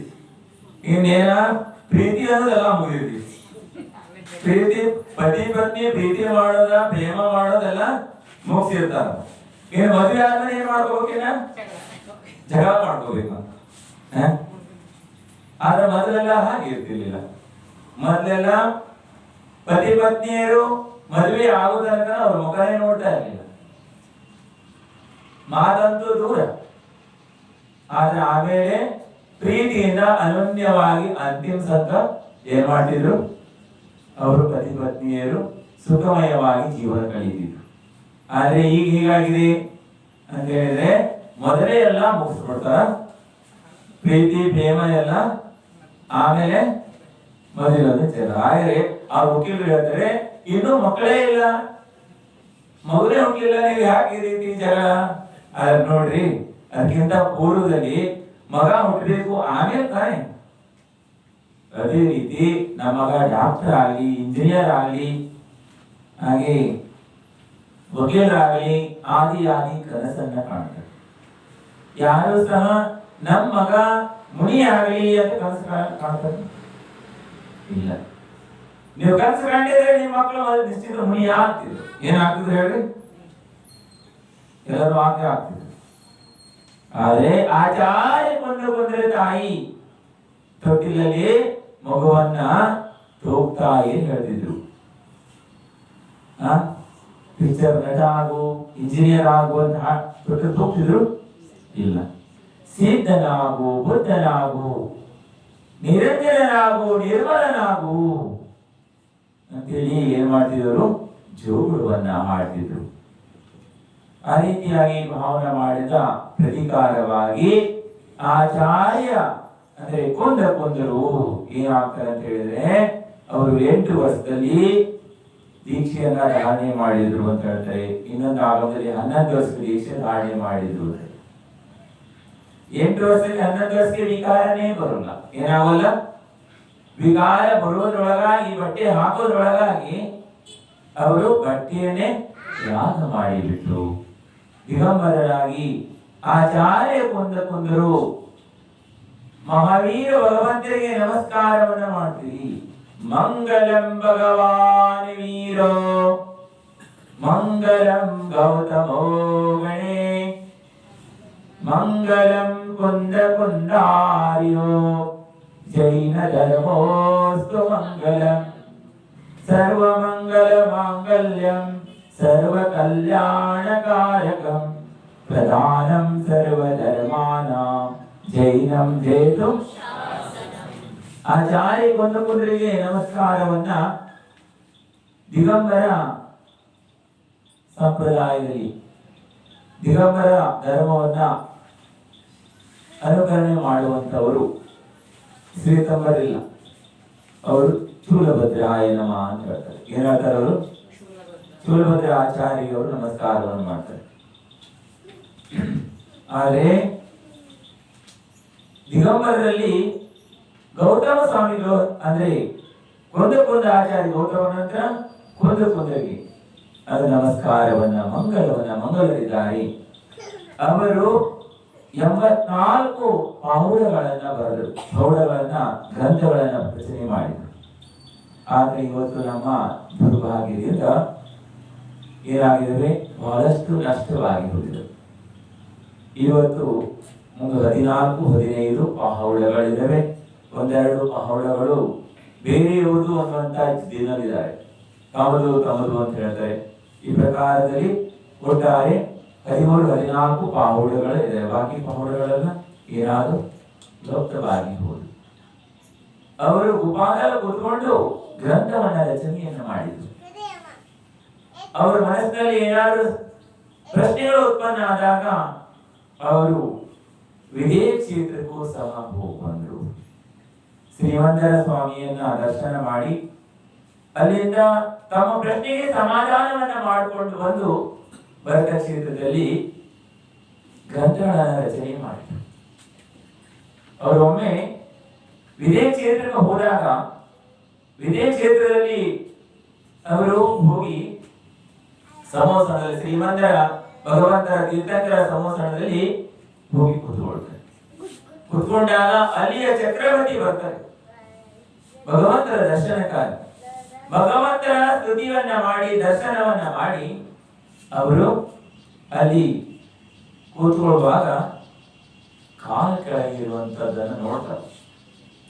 ಆವಾಗ ಅದನ್ನ ಎತ್ತಿ ಯಾರು ತುಳಿದು ಬಿಟ್ಟಾರು ಅಂತ ಹೇಳಿ ಅಂಗೈಯಲ್ಲಿ ಎತ್ತಿಟ್ಕೊಂಡರು. ಯಾರನ್ನ? ಕುಂದರನ್ನ ಎತ್ತಿಟ್ಕೊಂಡು ಭಗವಂತರಲ್ಲಿ ಪ್ರಶ್ನೆಯನ್ನು ಕೇಳಿದರೆ, ಹೇ ಭಗವಾನ್, ಇಲ್ಲಿಯ ತನಕ ಈ ಹುಳವನ್ನ ನಾನಿಂದು ನೋಡಿಲ್ಲ. ಏನ್ ಮಾಡಿಲ್ಲ? ಈ ಹುಳವನ್ನ ನಾನಿಂದು ನೋಡಿಲ್ಲ. ಮನುಷ್ಯಾಕೃತಿ ಇರತಕ್ಕಂತಹ ಯಾವ ಹುಳ ಇದೆ ಇದು? ಯಾವ ಆಕೃತಿ ಇದೆ ಇದು ಅಂತೇಳಿ ಅವರು ಇದಕ್ಕೆ ಸಮಾಧಾನ ಕೊಡಬೇಕು ಅಂತ ಶ್ರೀಮಂತರ ಭಗವಂತನಿಗೆ ಪ್ರಶ್ನೆ ಕೇಳಿದಾಗ ಶ್ರೀಮಂತರ ಸ್ವಾಮಿಯರು ಉತ್ತರವನ್ನು ಕೊಡ್ತಾರೆ. ಅಂದ್ರೆ ಇದು ಹುಳವಲ್ಲ, ಇದು ಯಾರಂತ ಹೇಳಿದ್ರೆ ಭರತ ಕ್ಷೇತ್ರದಿಂದ ಪಂಚಮ ಕಾಲದಲ್ಲಿ ಜನ್ಮವನ್ನು ಪಡೆದಂತಹ ಮಹಾನ್ ಆತ್ಮ ಇದೆ. ಇದರಿಂದ ಪಂಚಮ ಕಾಲದಲ್ಲಿ ಜಿನ ಧರ್ಮದ ಪ್ರಭಾವನ ಅಂತಿಮ ಸಂಕ ಉಳ್ಕೊಳ್ಳುವಂತದಿದೆ. ಜಿನೇಂದ್ರ ಭಗವಂತರು ಬೋಧನೆ ಮಾಡಿದ ಧರ್ಮವನ್ನ ಬೋಧನೆಯನ್ನ ಉಳಿಸೋರಿದ್ದಾರೆ ಅಂತ ಮಹಾನ್ವಾದಂತ ಆತ್ಮ ಇದ್ದಾರೆ ಇವರು ಅಂತೇಳಿ ಅವರು ಹೇಳ್ತಾರೆ. ಯಾಕೆ ಅಂತ ಹೇಳಿದ್ರೆ ಅವರು ಎಷ್ಟು ಹತ್ರ ಇದ್ರು? 500 ಬಿಲ್ಲಿ ಹತ್ರ ಇದ್ರು. 500 ಬಿಲ್ ಅಷ್ಟು ಎತ್ತರವಾಗಿದ್ರು ಚಕ್ರವರ್ತಿಗಳು. ಹಾಗೆ 6 ಅಡಿ ಮನುಷ್ಯರು, ಅವರಿಗೆ ಕಣ್ಣಿಗೆ ಕಾಣಬೇಕು? ಒಂದು ಹುಳದ ಹಾಗೆ ಕಣ್ಣಿಗೆ ಕಾಣ್ತಾ ಇದ್ರು. ಅಂದ್ರೆ ಅಲ್ಲಿ ಇವರೆಲ್ಲ ಅಷ್ಟೇ ಎತ್ತರದವರೇ ಇದ್ರು. ವಿಧಿ ಕ್ಷೇತ್ರದಲ್ಲಿ ಸಮಾನವಾದಂತ ಎತ್ತರ ಇರ್ತದೆ, ಹೆಚ್ಚು ಕಡಿಮೆ ಆಗೋಲ್ಲ. ಈಗಲೂ ಇದ್ದಾರೆ ವಿಧಿ ಕ್ಷೇತ್ರದಲ್ಲಿ ತೀರ್ಥಂಕರು ಇದ್ದಾರೆ, ಸಾಕ್ಷಾತ್ ತೀರ್ಥಂಕರು ಇದ್ದಾರೆ. 20 ಜನ ತೀರ್ಥಂಕರು ಯಾವಾಗಲೂ ಇರ್ತಾರೆ. ಶ್ರೀಮಂತರ 20 ಜನ ತೀರ್ಥಂಕರು ಹೇಳ್ತಿರಲ್ಲ ನೀವು, ಈಗಲೂ ಇದ್ದಾರೆ. ಆ ಹೆಸರಿನ ತೀರ್ಥಂಕರು ಈಗಲೂ ಸಾಕ್ಷಾತ್ ಇದ್ದಾರೆ, ದಿವ್ಯದನಿಗೆ ಹೊರಡ್ತಾ ಇದೆ. ಹೆಚ್ಚಿಗೆ ಎಷ್ಟು ಜನ ತೀರ್ಥಂಕರ ಆಗ್ತಾರೆ ವಿದೇಶ ಕ್ಷೇತ್ರದಲ್ಲಿ? 160 ಜನ ಆಗ್ತಾರೆ. ಎಷ್ಟು ಜನ ಆಗ್ತಾರೆ? 160 ಕ್ಷೇತ್ರಗಳಿದ್ದಾವೆ. ಇನ್ನು ಪೂರ್ಣವಾಗಿ 5 ಭರತ, 5 ಐರಾವತ ಕ್ಷೇತ್ರ ಪೂರ್ಣವಾದ್ರೆ 170 ತೀರ್ಥಂಕರ ಒಂದು ಕಾಲದಲ್ಲಿ ಆಗ್ಲಿಕ್ಕೆ ಸಾಧ್ಯ. ಕಡಿಮೆ ಅಂದ್ರೆ 20 ಜನ ಯಾವಾಗಲೂ ಇರ್ತಾರೆ. ಈ ಸೀಟ್ ಕಡಿಮೆ ಆಗೋಲ್ಲ, 19 ಆಗೋಲ್ಲ, ಯಾವಾಗ 21 ಆಗ್ಬೋದು. ಆದ್ರೆ 20ಕ್ಕಿಂತ ಕಡಿಮೆ ಸಂಖ್ಯೆ ಯಾವಾಗಲೂ ಕಡಿಮೆ ಆಗೋಲ್ಲ. ಆ ಶ್ರೀಮಂತರ ಭಗವಂತರು ಬೋಧನೆಯನ್ನ ಮಾಡಿದ್ರು. ಹಾಗೆ ಅಲ್ಲಿಂದ ಅವರು ಜ್ಞಾನವನ್ನ ಪ್ರಾಪ್ತ ಮಾಡಿಕೊಂಡು ಬಂದು ಭರತ ಕ್ಷೇತ್ರದಲ್ಲಿ ಗ್ರಂಥಗಳ ರಚನೆಯನ್ನ ಮಾಡಿ ಮುಂದುವರುವಂತಹ ಭವ್ಯ ಜೀವಿಗಳ ಕಲ್ಯಾಣಕ್ಕಾಗಿ ಅವರು ಗ್ರಂಥ ರಚನೆಯನ್ನ ಮಾಡಿದ್ರು. ಯಾವುದೇ ಗ್ಲೋಬಲ್ ಪುರಸ್ಕಾರಕ್ಕಾಗಲ್ಲ ಬಂಧುಗಳು. ತಮ್ಮಂತ ಭವ್ಯ ಜೀವಿಗಳ ಉದ್ಧಾರಕ್ಕಾಗಿ ಗ್ರಂಥದ ರಚನೆಯನ್ನ ಮಾಡಿದ್ರು. ಕೆಲವು ವರ್ಷಗಳ ಹಿಂದೆ ಅವರ ಸಮಯದಲ್ಲಿ ಶ್ವೇತಂಬರಿಗೂ ದಿಗಂಬರಿಗೂ ಗಹನವಾದಂತ ವಾದ ವಿವಾದಗಳಾಗ್ತವೆ. ಆ ಸಮಯದಲ್ಲಿ ಶ್ವೇತಂಬರರು ನಾವೇ ಮೂಲವಾದ ಪರಂಪರ ಅಂತೇಳಿ ಎಲ್ಲರೂ ಸಹ ಶ್ವೇತಂಬರ ಸಂಪ್ರದಾಯವನ್ನೇ ಅನುಕರಣೆ ಮಾಡಬೇಕು ಅಂತೇಳಿ ಅವರು ವಾದ ವಿವಾದಗಳು ಇನ್ನೊಂದ್ಸಲ ಗಿರ್ನಾರ್ ಪರ್ವತದಲ್ಲಿ ಜೋರಾಗಿ ನಡೀತಾ ಇದ್ದಂತೆ. ಅಂತ ಸಮಯದಲ್ಲಿ ಆಚಾರ್ಯ ಕೊಂದರು ಅವರು ಮುನಿಯಾಗಿದ್ದವರು ಅಲ್ಲಿ ಹೋಗಿ ವಾದ ವಿವಾದವನ್ನ ಮಾಡಿ ಅಲ್ಲಿರುವಂತ ಸರಸ್ವತಿಯ ಮೂರ್ತಿಯಲ್ಲಿ ಅವರು ಅಂದ್ರೆ ದಿಗಂಬರ ಆಮ್ನ ಅನಾದಿ, ಇದೇ ಅನಾದಿಯಾದಂಥದ್ದು, ಆದಿನಾದರಿಂದ ಬೋಧನೆ ಮಾಡಿದಂತ ಧರ್ಮವಿದೆ, ಹಾಗೆ ಮಹಾವೀರರು ಬೋಧನೆ ಮಾಡಿದಂತ ಧರ್ಮವಿದೆ ಅನ್ನೋದನ್ನ ಆ ಸರಸ್ವತಿಯ ಮೂರ್ತಿಯಿಂದ ಉಚ್ಚಾರಣೆಯನ್ನ ಮಾಡಿಸ್ತಾರೆ. ಆಗ ಅವರೆಲ್ಲ ಮತ್ತೆ ಹಿಂದೆ ಸರಿತಾರೆ. ಇನ್ನೊಂದು ಕಾಲದಲ್ಲಿ ದಿಗಂಬರ ಆಮನೆ ಅಂದ್ರೆ ತೀರ್ಥಂಕರ ಬೋಧನೆ ಮಾಡಿದಂತ ಧರ್ಮದ ಲೋಪವಾಗ್ತಾ ಇದೆ. ಅಂದ್ರೆ ಪಂಚಮ ಕಾಲದ ಹುಂಡಾವಸ್ಯ ಸರ್ಪಣ ಕಾಲದ ದೋಷವಿದೆ. ಹುಂಡಾಸರ್ಪಣಿ ಕಾಲದ ಈ ದೋಷ ಪ್ರಭಾವದಿಂದ ಜೈನ ಧರ್ಮದಲ್ಲಿ ಬಹಳಷ್ಟು ಮತಭೇದಗಳು, ಪರಿವರ್ತನೆಗಳು, ಹಾಗೆ ನಾನಾ ಪ್ರಾಣಿತ ಪಂಗಡಗಳು ಇವೆಲ್ಲವೂ ಸಹ ಈ ಕಾಲದ ಪ್ರಭಾವದಿಂದಲೇ ಆದಂತಿರುವ ಬಂಧುಗಳು. ಆದರೆ ಭವ್ಯಾತ್ಮರಾದವರು, ಭವ್ಯ ಜೀವಿಗಳು, ಪುಣ್ಯಾತ್ಮರು ನಿಜವಾದಂಥದ್ದು ಯಾವುದು ಅನ್ನೋದನ್ನು ತಿಳ್ಕೊಂಡು ನಿಜವಾದಂತ ಆದಿ ಆಮನ ಯಾವುದು, ಆದಿನಾಥರು ಬೋಧನೆ ಮಾಡಿದಂತ ಧರ್ಮ ಯಾವುದು, ಮಹಾವೀರರು ಬೋಧನೆ ಮಾಡಿದಂತ ಧರ್ಮ ಯಾವುದು, ಯಾವುದು ಆತ್ಮ ಕಲ್ಯಾಣವನ್ನ ಸಂಸಾರದ ಜೀವಿಗಳನ್ನ ಕಲ್ಯಾಣದ ಕಡೆಗೆ ಕೊಂಡೊಯ್ಯುವಂಥದ್ದಿದೆ ಎನ್ನುವುದನ್ನ ತಿಳಿದುಕೊಂಡು ಅದಕ್ಕೆ ಹೇಳ್ತಾರೆ ಆಗಮ ಅಂತ. ಅಂದ್ರೆ ಜಿನಾಗಮ ಅಂತ ಆಗಮವನ್ನೇ ಆಚಾರ್ಯ ಕುಂದರು ಭವ್ಯ ಜೀವಿಗಳಿಗಾಗಿ ಏನ್ ಮಾಡಿದರೆ ಬರೆದಿಟ್ಟು ಹೋಗಿದ್ದಾರೆ. ಬಹಳಷ್ಟು ಜನ ಆಚಾರ್ಯರು ಸಹ ಪುಷ್ಪದಂತ ಭೂತಬಲಿ ಆದಿ ಆಚಾರ್ಯರು ಎಲ್ಲ ಭವ್ಯ ಜೀವಗಳಿಗಾಗಿ ಬೋಧನೆಯನ್ನ ಮಾಡಿದ್ದಾರೆ. ತಮ್ಮ ಕಲ್ಯಾಣವನ್ನ ಮಾಡಿಕೊಳ್ಳುವುದರೊಂದಿಗೆ ಮುಂಬರುವಂತ ಭವ್ಯ ಜೀವಿಗಳ ಕಲ್ಯಾಣಕ್ಕಾಗಿ ಶಾಸ್ತ್ರದ ರಚನೆಯನ್ನು ಮಾಡಿದ್ರು ಬಂಧುಗಳು. ಆದರೆ ನಾವು ಅಂತ ಮಹಾಕುಲದಲ್ಲಿ ಜನ್ಮವನ್ನು ಪಡೆದು ಮಹಾಪುರುಷರು ಜನ್ಮವನ್ನು ಪಡೆದಂತಹ ಕುಲ, ತೀರ್ಥಂಕರರು ಆದಿಯಾಗಿ ಮಹಾನ್ ಆಚಾರ್ಯರು ಜನ್ಮವನ್ನು ಪಡೆದಂತಹ ಕುಲದಲ್ಲಿ ಜನ್ಮವನ್ನು ಪಡೆದು ನಾವು ಚಿರವಾಣಿಯ ಆಗಮವನ್ನ ಸ್ವಲ್ಪವೂ ತೆರೆದು ನೋಡಿದರೆ ನಾವು ಅಂಧರಾದಿವಿ, ನಾವು ಮೋಹಂಧರಾದಿವಿ, ಅಜ್ಞಾನಿಯಾದಿವಿ ಅಂತ ಹೇಳಿದ್ರೆ ಬಂಧುಗಳೇ ನಮಗೆ ಜ್ಞಾನ ಪ್ರಾಪ್ತವಾಗುವುದಕ್ಕೆ ಸಾಧ್ಯ ಇಲ್ಲ. ಅದಕ್ಕಾಗಿ ಎಲ್ಲ ಪ್ರಕಾರದ ವಾದ ವಿವಾದಗಳನ್ನ ಬದಿಯಲ್ಲಿಟ್ಟು ಎಲ್ಲ ಪಂಗಡಗಳನ್ನ ಒಂದು ಸೈಡ್ ಇಡ್ರಿ. ನಮ್ದು ಯಾವ ಪಂಗಡ ಅಲ್ಲ, ಯಾವ ಪಂಥವಲ್ಲ, ಪದ ಯಾವುದು ಎನ್ನುವುದನ್ನ ತಿಳಿಯುವುದು. ಮೋಕ್ಷ ಪದ ಯಾವುದು? ನಾಲ್ಕು ಗತಿಯಲ್ಲಿ ಪರಿಭ್ರಮಣೆ ಮಾಡುವಂತ ಜೀವಿಗಳಿಗೆ ಮೋಕ್ಷದ ಮಾರ್ಗವನ್ನ, ಪದ ಅಂದ್ರೆ ಮಾರ್ಗ, ರಸ್ತೆ ಅಂತ ತಿಳ್ಕೊಳ್ಳಿ. ಅಂತ ರಸ್ತೆ ಯಾವುದು, ಮಾರ್ಗ ಯಾವುದು ಎನ್ನುವುದರ ಪರಿಚಯವನ್ನ ಮಾಡಿಕೊಳ್ಳುವಂಥದ್ದು. ಭವ್ಯಾತ್ಮರು ಯಾವ ವಾದ ವಿವಾದವನ್ನ ಮಾಡದೆ ಅವರು ತತ್ವವನ್ನ ತಿಳಿದುಕೊಂಡು ಪದವನ್ನ ಪರಿಚಯವನ್ನ ಮಾಡಿಕೊಂಡು ಆತ್ಮ ಕಲ್ಯಾಣವನ್ನ ಮಾಡಿಕೊಳ್ಳಿ ಮುಂದಾಗ್ತಾರೆ. ಎಲ್ಲಿಯ ತನಕ ಜೀವಿ ಸಂಸಾರ ಅಂತ್ಯವಾಗುವಂತಹ ಸಮಯ ಬರೋಲ್ಲ, ಅಲ್ಲಿ ತನಕ ಸದ್ಬುದ್ಧಿಯನ್ನು ಪ್ರಾಪ್ತವಾಗೋಲ್ಲ. ಅನಾದಿ ಕಾಲದ ಅನಂತ ತೀರ್ಥಂಕರು ಆಗಿದ್ದಾರೆ, ಬೋಧನೆ ಮಾಡ್ತಾ ಬಂದಿದ್ದಾರೆ. ಎಲ್ಲರೂ ಮೋಕ್ಷಕ್ಕೆ ಹೋಗ್ಬೇಕಿತ್ತಲ್ಲ, ಎಲ್ಲರೂ ಕಲ್ಯಾಣ ಮಾಡ್ಕೊಳ್ಬೇಕಿತ್ತಲ್ಲ, ಆಗಲ್ಲ. ಯಾವ ಸಮಯ ಯಾವಾಗ ಯಾರಿಗೆ ಕಾಲಲಬ್ಧಿ ಉಪಾದಾನ ಜಾಗೃತವಾಗ್ತದೆ ಆವಾಗ ನಿಮಿತ್ತಿಗಳು ಪ್ರಾಪ್ತವಾಗ್ತವೆ. ನಿಮಿತ್ತ ಪ್ರಾಪ್ತವಾಗಿ ಉಪಾದಾನ ಜಾಗೃತಿ ಇರಬೇಕು. ಉಪಾದಾನ ಇದ್ದಾಗ ನಿಮಿತ್ತ ಸಿಕ್ಕಿದಾಗ ಎಲ್ಲರಿಗೂ ಉಪಾದಾನ ಜಾಗೃತವಾಗುವಂತ ನಿಯಮ ಇಲ್ಲ ಬಂಧುಗಳೇ.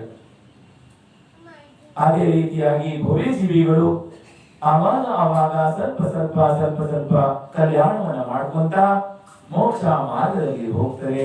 ಅದಕ್ಕಾಗಿ ಎಲ್ಲಿಯ ತನಕ ನಾವು ಕಲ್ಯಾಣ ಮಾರ್ಗವನ್ನು ತಿಳಿಯೋಲ್ಲ ಅಲ್ಲಿ ತನಕ ನಮ್ಮ ಕಲ್ಯಾಣವಾಗುವುದಕ್ಕೆ ಸಾಧ್ಯವಿಲ್ಲ. ಈ ಸಂಸ್ಕಾರ ಶಿಬಿರವನ್ನ ಉದ್ದೇಶ ಇದೆ. ಯಾವುದೇ ರೀತಿಯಾದಂತ ವಾದ ವಿವಾದಕ್ಕಾಗಲಿ, ಪಂಥಕ್ಕಾಗಲಿ ಅಥವಾ ಯಾರನ್ನ ದ್ವೇಷಣೆ ಮಾಡಲಿಕ್ಕಾಗಲಿ ಏನೂ ಸಹ ಇಲ್ಲಿ ಅವಕಾಶಗಳಿಲ್ಲ. ತತ್ವವನ್ನು ತಿಳಿಯುವಂಥದ್ದು, ದೇವ ಶಾಸ್ತ್ರ ಗುರುಗಳ ಸ್ವರೂಪವನ್ನು ತಿಳಿಯುವಂಥದ್ದು, ನಿಜವಾದ ದೇವ ಯಾರು, ನಿಜವಾದ ಗುರು ಯಾರು, ನಿಜವಾದಂತಹ ಶಾಸ್ತ್ರ ಯಾವುದು, ಧರ್ಮ ಯಾವುದು, ಯಾವುದಕ್ಕೆ ಧರ್ಮ ಅಂತ ಹೇಳ್ತಾರೆ, ಧರ್ಮದ ಎಷ್ಟು ಪ್ರಕಾರ ಇದ್ದಾವೆ ಮತ್ತು ಆ ಧರ್ಮವನ್ನ ಆಚರಣೆ ಮಾಡುವಂತವರು ಯಾರಿದ್ದಾರೆ, ನಾವು ಯಾವ ಧರ್ಮಾತ್ಮರಿದ್ದೀವಿ ಅಥವಾ ಇಲ್ಲೋ, ನಾವು ಧರ್ಮಾತ್ಮರಿದ್ದೀರೋ ಇಲ್ಲೋ ಅನ್ನೋದನ್ನ ಎಲ್ಲದರ ಪರಿಚಯವನ್ನ ನಮಗೆ ಜಿನಾಗಮದಿಂದ ಆಗ್ತದೆ. ದಿನೇಂದ್ರ ಭಗವಂತರು ಬೋಧನೆ ಮಾಡಿದಂತ ಆಗಮವನ್ನೇ ಆಚಾರ್ಯರು ಭವ್ಯ ಜೀವನಿಗಾಗಿ ಲಿಪಿಬದ್ಧವನ್ನ ಮಾಡಿದರು. ಈ ಕಾಲದಲ್ಲಂತೂ ಬಹು ಕಡಿಮೆ ಸಂಖ್ಯೆಯ ಜೀವಿಗಳು ಧರ್ಮಾತ್ಮ ಸಿಗ್ತಾರೆ ಅಂತ ಹೇಳಿದ್ರೆ ಆಚಾರ್ಯರು. ಬಹು ಕಡಿಮೆ, ಎಷ್ಟು ಕಡಿಮೆ ಅಂದ್ರೆ ಬಹಳ ಕಡಿಮೆ, 2, 3, 4, 4, 5 ಇಲ್ಲ ಅಂತ ಅಂದ್ರೆ ಬಹಳ ಕಡಿಮೆ, ಅಂದ್ರೆ 3, 4 ಅಂತ ಅಲ್ಲ, ಅಂದ್ರೆ ಬಹಳ ಕಡಿಮೆ ಸಂಖ್ಯೆ ಭವ್ಯಾತ್ಮರಿದ್ದಾರೆ. ಅದಕ್ಕಾಗಿ ತಾವು ಭವ್ಯಾತ್ಮರಿದ್ದೀರಿ, ಧರ್ಮಾತ್ಮರಿದ್ದೀರಿ. ಧರ್ಮಾತ್ಮರೇ ಧರ್ಮದ ಶರಣ ಬರುವುದಕ್ಕೆ, ಸಮೂಹ ಶರಣದಲ್ಲಿ ಬರುವುದಕ್ಕೆ, ಜಿನವಾಣಿಯನ್ನ ಆರಿಸುವುದಕ್ಕೆ, ಜಿನವಾಣಿಯನ್ನ ಕೇಳಬೇಕು ಅಂತ ಭಾವ ಆಗ್ತದೆ. ಭವ್ಯ ಜೀವಿಗಳಲ್ಲಿ ಏನಾಗ್ತದೆ, ರಾಗದ್ವೇಷಗಳು ಒಳ್ಳೆ ಉತ್ಪನ್ನ ಆಗ್ತದೆ. ಧರ್ಮಾತ್ಮರಲ್ಲಿಯೇ ರಾಗನೂ ಆಗ್ತದೆ, ದ್ವೇಷನೂ ಆಗ್ತದೆ. ಅವರೇ ಧರ್ಮವನ್ನು ತಿಳಿದುಕೊಳ್ತಾರೆ. ಯಾರು ಧರ್ಮದ ದ್ವೇಷವನ್ನ ಮಾಡ್ತಾ ಇದ್ದಾರೆ ಅವರು ನಿಶ್ಚಿತವಾಗಿ ಭವ್ಯಾತ್ಮರು. ಅವರು ಧರ್ಮವನ್ನ ದ್ವೇಷ ಮಾಡುವಂತವರು ಮುಂದೊಂದು ದಿವಸ ಏನ್ ಮಾಡ್ತಾರೆ, ಅವರು ಧರ್ಮವನ್ನ ಗ್ರಹಣೆಯನ್ನು ಮಾಡ್ತಿದ್ರೆ ಸಂದೇಹನೇ ಇಲ್ಲ. ಕಮಟ ನೋಡಿ, ಎಷ್ಟೋ ಭವದ ತನಕ ಪಾರ್ಶ್ವನಾಥನ ಉತ್ಸವವನ್ನು ಮಾಡ್ತಾ ಬರ್ತಾ ಇದ್ದ. ನಂತರ ಪಾರ್ಶ್ವನಾಥರ ಚರಣದಲ್ಲಿ ಸಮ್ಯತ್ವವನ್ನ ಪ್ರಾಪ್ತ ಮಾಡಿಕೊಂಡು ಮೋಕ್ಷ ಮಾರ್ಗದ ಬಾಗಿಲನ್ನ ತೆರೆಸಿಕೊಳ್ತೀವಿ. ಅದೇ ರೀತಿ ಶಾಸ್ತ್ರದಲ್ಲಿ ಎಲ್ಲಾ ಕಡೆಯಲ್ಲೂ ತುಂಬಿಕೊಂಡಿದ್ದಾವೆ. ಯಾರಾದ್ರೂ ಧರ್ಮದಿಂದ ದ್ವೇಷವನ್ನ ಮಾಡ್ತಾ ಇದ್ದಾರೆ ಅಂದ್ರೆ ಅವರು ಸಹ ಭವ್ಯಾತ್ಮ ಇದ್ದಾರೆ. ಆದ್ರೆ ಧರ್ಮವನ್ನ ಭೀತಿ ಮಾಡ್ತಾ ಇದ್ದಾರೆ ಅಂದ್ರೆ ಅವರು ಭವ್ಯಾತ್ಮ ಇದ್ದಾರೆ. ದ್ವೇಷ ಮಾಡುವವರು ಸ್ವಲ್ಪ ದೂರ, ಅಂದ್ರೆ ಮೋಕ್ಷ ದೂರ ಇದೆ ಏನಿದೆ. ಆದ್ರೆ ಅವರಿಗೆ ಒಂದಿನ ಸದ್ಬುದ್ಧಿ ಪ್ರಾಪ್ತವಾಗ್ತದೆ. ಸುತ್ತಾಡಿ ಬರಬೇಕು ಧರ್ಮಸ್ಥಳದಲ್ಲಿ. ಧರ್ಮ ಬಿಟ್ಟು ಜೀವಿಗೆ 3 ಕಾಲದಲ್ಲಿ ಸುಖ ಸಿಗುವುದಕ್ಕೆ ಸಾಧ್ಯನೇ ಇದೆ. ಆದ್ರೆ ಧರ್ಮಾತ್ಮರಾದವರು ಬೇಗ ಸುಖವನ್ನ ಪ್ರಾಪ್ತ ಮಾಡಿಕೊಂಡು ಅವರು ಮೋಕ್ಷಕ್ಕೆ ಹೋಗ್ತಾರೆ. ಅದಕ್ಕೆ ಎಲ್ಲರಿಗೂ ಸದ್ಬುದ್ಧಿ ಪ್ರಾಪ್ತವಾಗಲಿ. ಯಾರ್ಯಾರು ಇಂಥ ಸಂಸ್ಕಾರವನ್ನ ಪ್ರಾಪ್ತ ಮಾಡ್ಕೊಳ್ಬೇಕು ಭಾವನೆ ಮಾಡಿದ್ರಿ ಎಲ್ಲರಿಗೂ ಸಹ ಪುಣ್ಯದ ಉದಯದಲ್ಲೇ ಭಾವ ಆಗ್ತದೆ. ಬರದೇ ಇರ್ಬೋದು, ಬರ್ಲಿಕ್ಕಾಗದೇ ಇರ್ಬೋದು, ನಾನಾ ಅನುಕೂಲ ಅನಾನುಕೂಲಗಳಾಗಿರ್ಬೋದು. ಆದ್ರೆ ನಿಮಗೆ ಎಷ್ಟೆಷ್ಟು ಭಾವ ಆಗಿದೆ ಅಂದ್ರೆ ಮುಂದೊಂದು ದಿನ ನಿಶ್ಚಿತವಾಗಿ ಬರ್ತೀರಿ. ಬಂದು ಈ ಸಂಸ್ಕಾರವನ್ನು ಪಡ್ಕೊಂಡು ಆತ್ಮ ಕಲ್ಯಾಣ ಮಾಡಿಕೊಳ್ಳುವುದಕ್ಕೆ, ನಿಮ್ಮ ಆತ್ಮದ ಉನ್ನತಿಯನ್ನು ಮಾಡಿಕೊಳ್ಳುವುದಕ್ಕೆ ಎಲ್ಲರೂ ಪ್ರವೃತ್ತರಾಗಿರಿ ಅಂತ ಹೇಳ್ತಾ ಸಮಯ ತನ್ನದೇ ಆದ ಗತಿಯಲ್ಲಿ ಹೋಗ್ತಾ ಇದೆ. ಅದಕ್ಕಾಗಿ ಸಮಯವನ್ನ ವ್ಯಯವನ್ನ ಮಾಡಬೇಡಿ ಬಂಧುಗಳೇ. ಕಳೆದ ಸಮಯ ಮತ್ತೆ ಸಿಗೋಲ್ಲ. ಅದಕ್ಕಾಗಿ ಸಮಯದ ಸದುಪಯೋಗ ಮಾಡ್ಕೊಳ್ಳಿ. ಭವ್ಯಾತ್ಮರಾದಂಥವರು ಯಾರ್ಯಾರು ಬರಲಿಲ್ಲ ಅಂತವರು ಎಲ್ಲರೂ ಸಹ ಮುಂದಿನ ದಿನಗಳಲ್ಲಿ ಬಂದು ಲಾಭ ಪಡ್ಕೊಳ್ಬೇಕು. ಶಿಬಿರದಲ್ಲಿ ಯಾರು ಶಿಬಿರಾರ್ಥಿಯಾಗಿ ಕಾರ ಭರ್ತಿ ಮಾಡಲಿಲ್ಲ ಅಂತವರು ಹಿಂಬದಿಯಲ್ಲಿ ಕುತ್ಕೊಂಡು ಬಹಳ ಚಂದವಾಗಿ ನಿಮಗೆ ಅಕ್ಷರವನ್ನ ನಿಮಗೆ ತಿಳಿಸಿಕೊಡ್ತಾ ಇದ್ದಾರೆ. ಅದನ್ನ ತಿಳ್ಕೊಂಡು ಏನ್ ಮಾಡಿ, ನಿಮ್ಗೆ ಪಾಲನೆ ಮಾಡೋದು ಬಿಡೋದು ಆಮೇಲೆ ನೀವು ಪಾಲನೆ ಮಾಡಬೇಕು, ಬಿಡಬೇಕು, ಏನ್ ಮಾಡಬೇಕು ಅನ್ನೋದು ನಿರ್ಣಯ ನಿಮಗಳಿಗೆ ಇದೆ ಬಂಧುಗಳೇ. ಎಲ್ಲ ಜೀವಿಗಳು ಸ್ವತಂತ್ರ ಇದ್ದಾರೆ. ನಾನಾ ಜೀವ ನಾನಾ ಕರ್ಮ. ಆದ್ರೆ ಇಲ್ಲಿ ಬರ್ರಿ, ಬರುವಂತ ದೂರ ಆಗ್ಬೇಡಿ. ಮತ್ತೆ ಕೂತ್ಕೊಂಡು ಹಿಂಬದಿ ಕೂತ್ಕೊಂಡು ಕೇಳ್ರಿ. ಜಿನವಾಣಿಯನ್ನ 1-2 ಶಬ್ದ ಕಿವಿಯಲ್ಲಿ ಬಿಟ್ಟರೂ ಸಹ ಏನಾಗ್ತದೆ, ಜೀವನ ಪಾವನವಾಗ್ತದೆ. ಅಷ್ಟೇ ಕೇಳಿಸ್ಲಿಕ್ಕೆ ಪ್ರಯತ್ನ ಪಡ್ರಿ. ನಾಳೆ ದಿನಗಳಲ್ಲಿ ಎಲ್ಲರೂ ಸಹ ಬಂದು ಮಧ್ಯಾಹ್ನದ 2 ಗಂಟೆ ಕ್ಲಾಸ್ ಪ್ರಾರಂಭವಾಗ್ತದೆ. ಅಕ್ಕಪಕ್ಕದವರು ಎಲ್ಲರೂ ಬರ್ರಿ, ಬಂದ್ಕೊಂಡು ಕೇಳ್ರಿ ಮತ್ತು ಮುಂದೆ ನಿಮಗೆ ಬರಬೇಕು ಬಿಡಬೇಕು ನೀವು ಬಿಟ್ಟಂತದಿದೆ. ಅದಕ್ಕಾಗಿ ಯಾರು ಮಿಸ್ ಮಾಡ್ಕೋಬೇಡ್ರಿ. ಯಾರಿಗೂ ದ್ವೇಷ ಇಲ್ಲ. ಇಷ್ಟು ದಿನ ಬರ್ಲಿಲ್ಲ, ಈಗ ಬಂದ್ರಲ್ಲ, ಯಾರು ಕೇಳುವುದಿಲ್ಲ. ನಾವಂತೂ ಮನಸ್ಸಿನಲ್ಲೂ ವಿಚಾರ ಮಾಡೋದು. ಕೆಲವರು ವಿಚಾರ ಮಾಡಬಹುದು, ಮಹಾರಾಜರಿಗೆ ದಿವಸ ಬರ್ಲಿಲ್ಲ, ಈಗ ಬಂದ್ರೆ ಹೇಗಾಗೋದು ಅಂತೆ. ನಮಗೂ ನಿಮ್ಮಂಗೆ ದುರ್ಬುದ್ಧಿ ಮಾಡ್ತಾ ಅನಂತ ಕಾಲ ಕಳೆದಿದ್ವಿ ನಾವು. ನೀವು ಇಷ್ಟೇ ಮಾಡಿದ್ರೆ ನಿಮ್ಗೂ ಹೆಚ್ಚಿಗೆ ಮಾಡಿದ್ರು ನಾವು, ನಿಮ್ಗಿಂತ ಜಾಸ್ತಿ ಮಾಡಿದವ್ರಿ ನಾವು. ನಮ್ಮಷ್ಟು ಮೂರ್ಖರು ನೀವಿರ್ಲಿಲ್ಲ, ಏನಿರ್ಲಿಲ್ಲ.